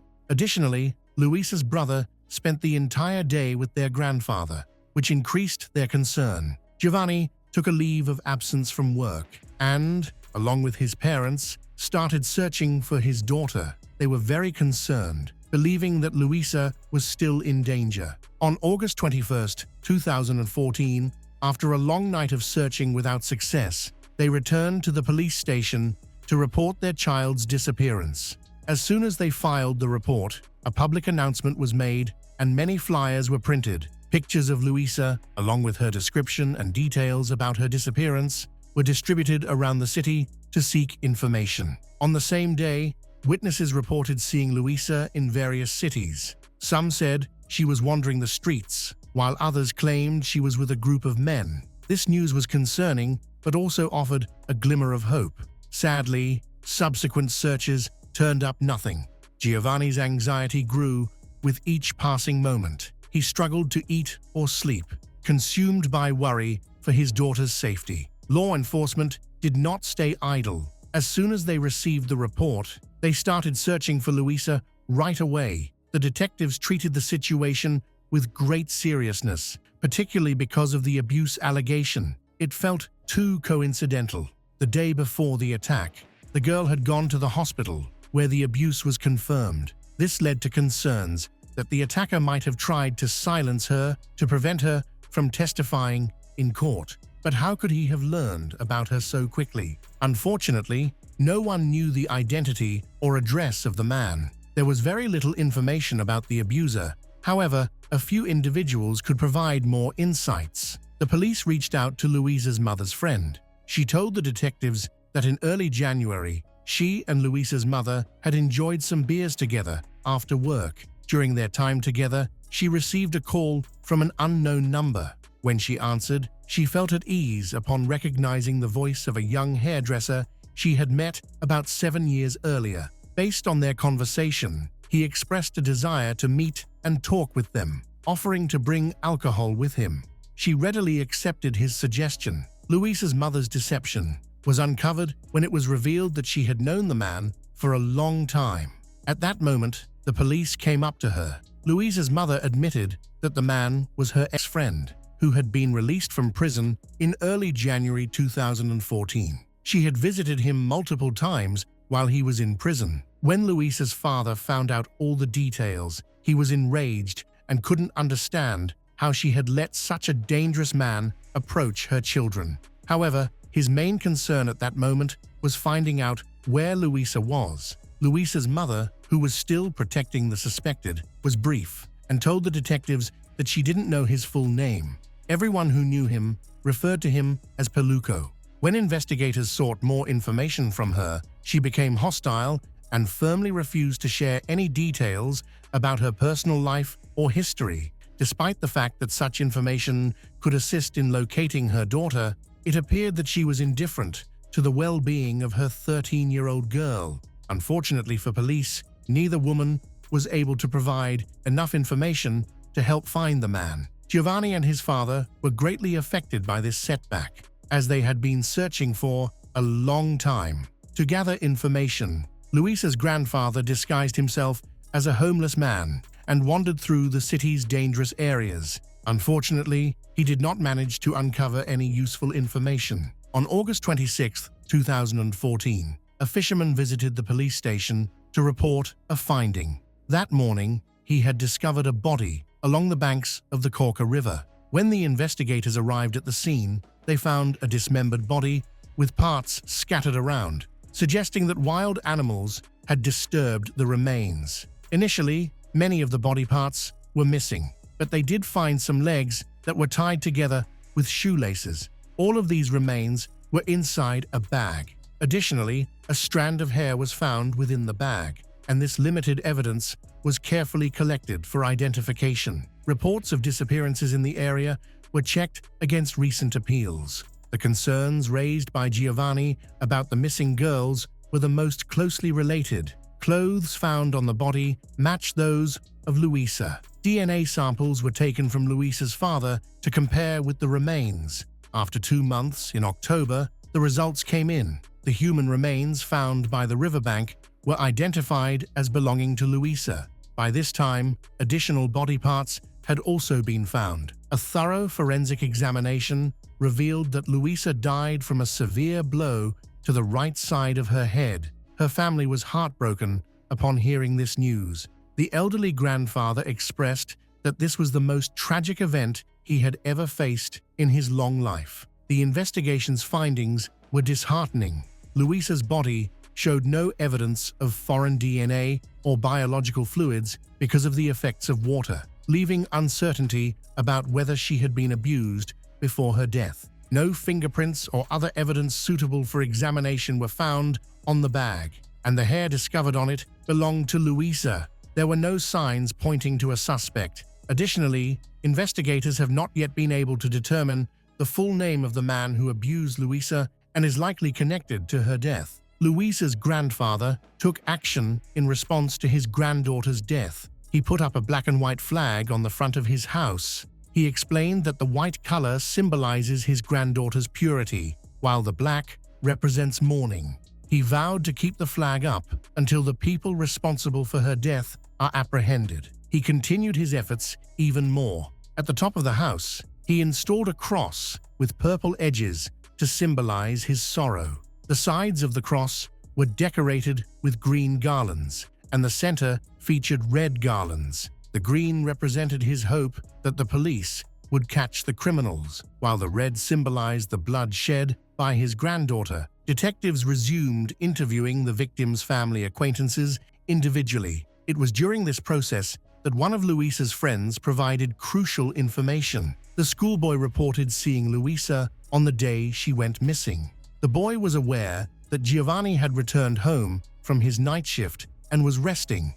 At one point, Louisa expressed a desire to find her uncle, and he offered to assist her. They went out together to search for her uncle and made a stop at a hot dog stand. Louisa noted that it was the same place where she and her brother had been abducted by the abuser in January. After hearing the boy's statement, the police visited a hot dog stand and spoke with a seller. He was hesitant to cooperate, but recalled Louisa's visit from a few months ago. This witness described one of the men who visited the stand with 2 children late one evening in January. Interestingly, he remembered this incident because he had sold a motorcycle to that man and still had his phone number. He then shared this number with Louisa, who called it to arrange a meeting. According to the boy, all this happened about 20-30 minutes later. Therefore, he was happy for Louisa that she had found her uncle, and he went home. After that, Louisa was left alone, next to the tent, waiting for her uncle. After a while, the uncle drove up on a motorcycle. Louisa ran up to him and talked to him about something. After that, she got on the motorcycle, and both of them left in an unknown direction.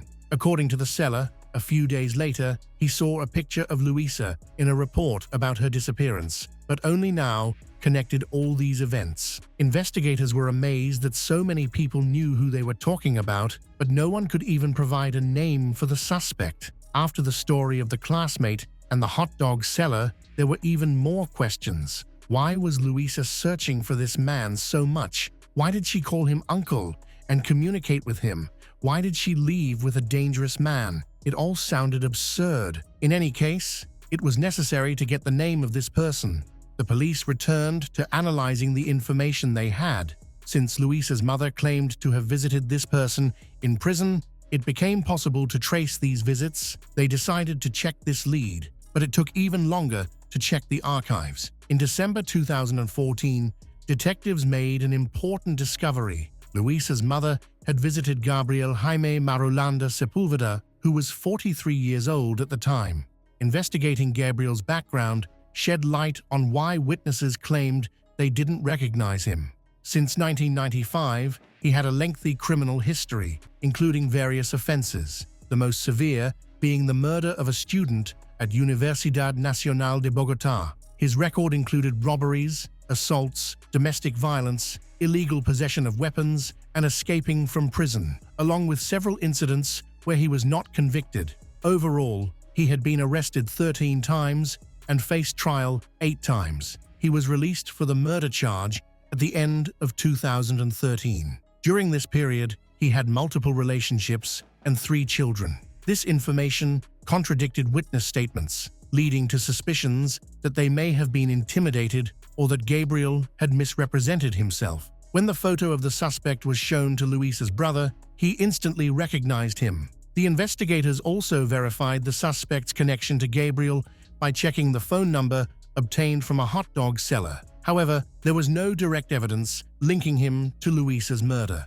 To investigate further, the authorities reviewed his phone records and tracked his geolocation, discovering that his mobile phone was located precisely at the site where Luisa's body was found. On August 21st, around 5:30 p.m., the day after her disappearance, he tried to dispose of the body at that location. Eventually, the police issued a warrant for Gabriel's arrest, but finding him proved to be more challenging than expected. There was very little information available about him. He couldn't be found at his known addresses, but it was known that he had been working as a helper in a coffee shop in the countryside. However, even there, the employers did not offer any useful information. Additionally, the phone number provided by the hot dog seller was no longer in service. Gabriel didn't have to wait long for his next legal trouble.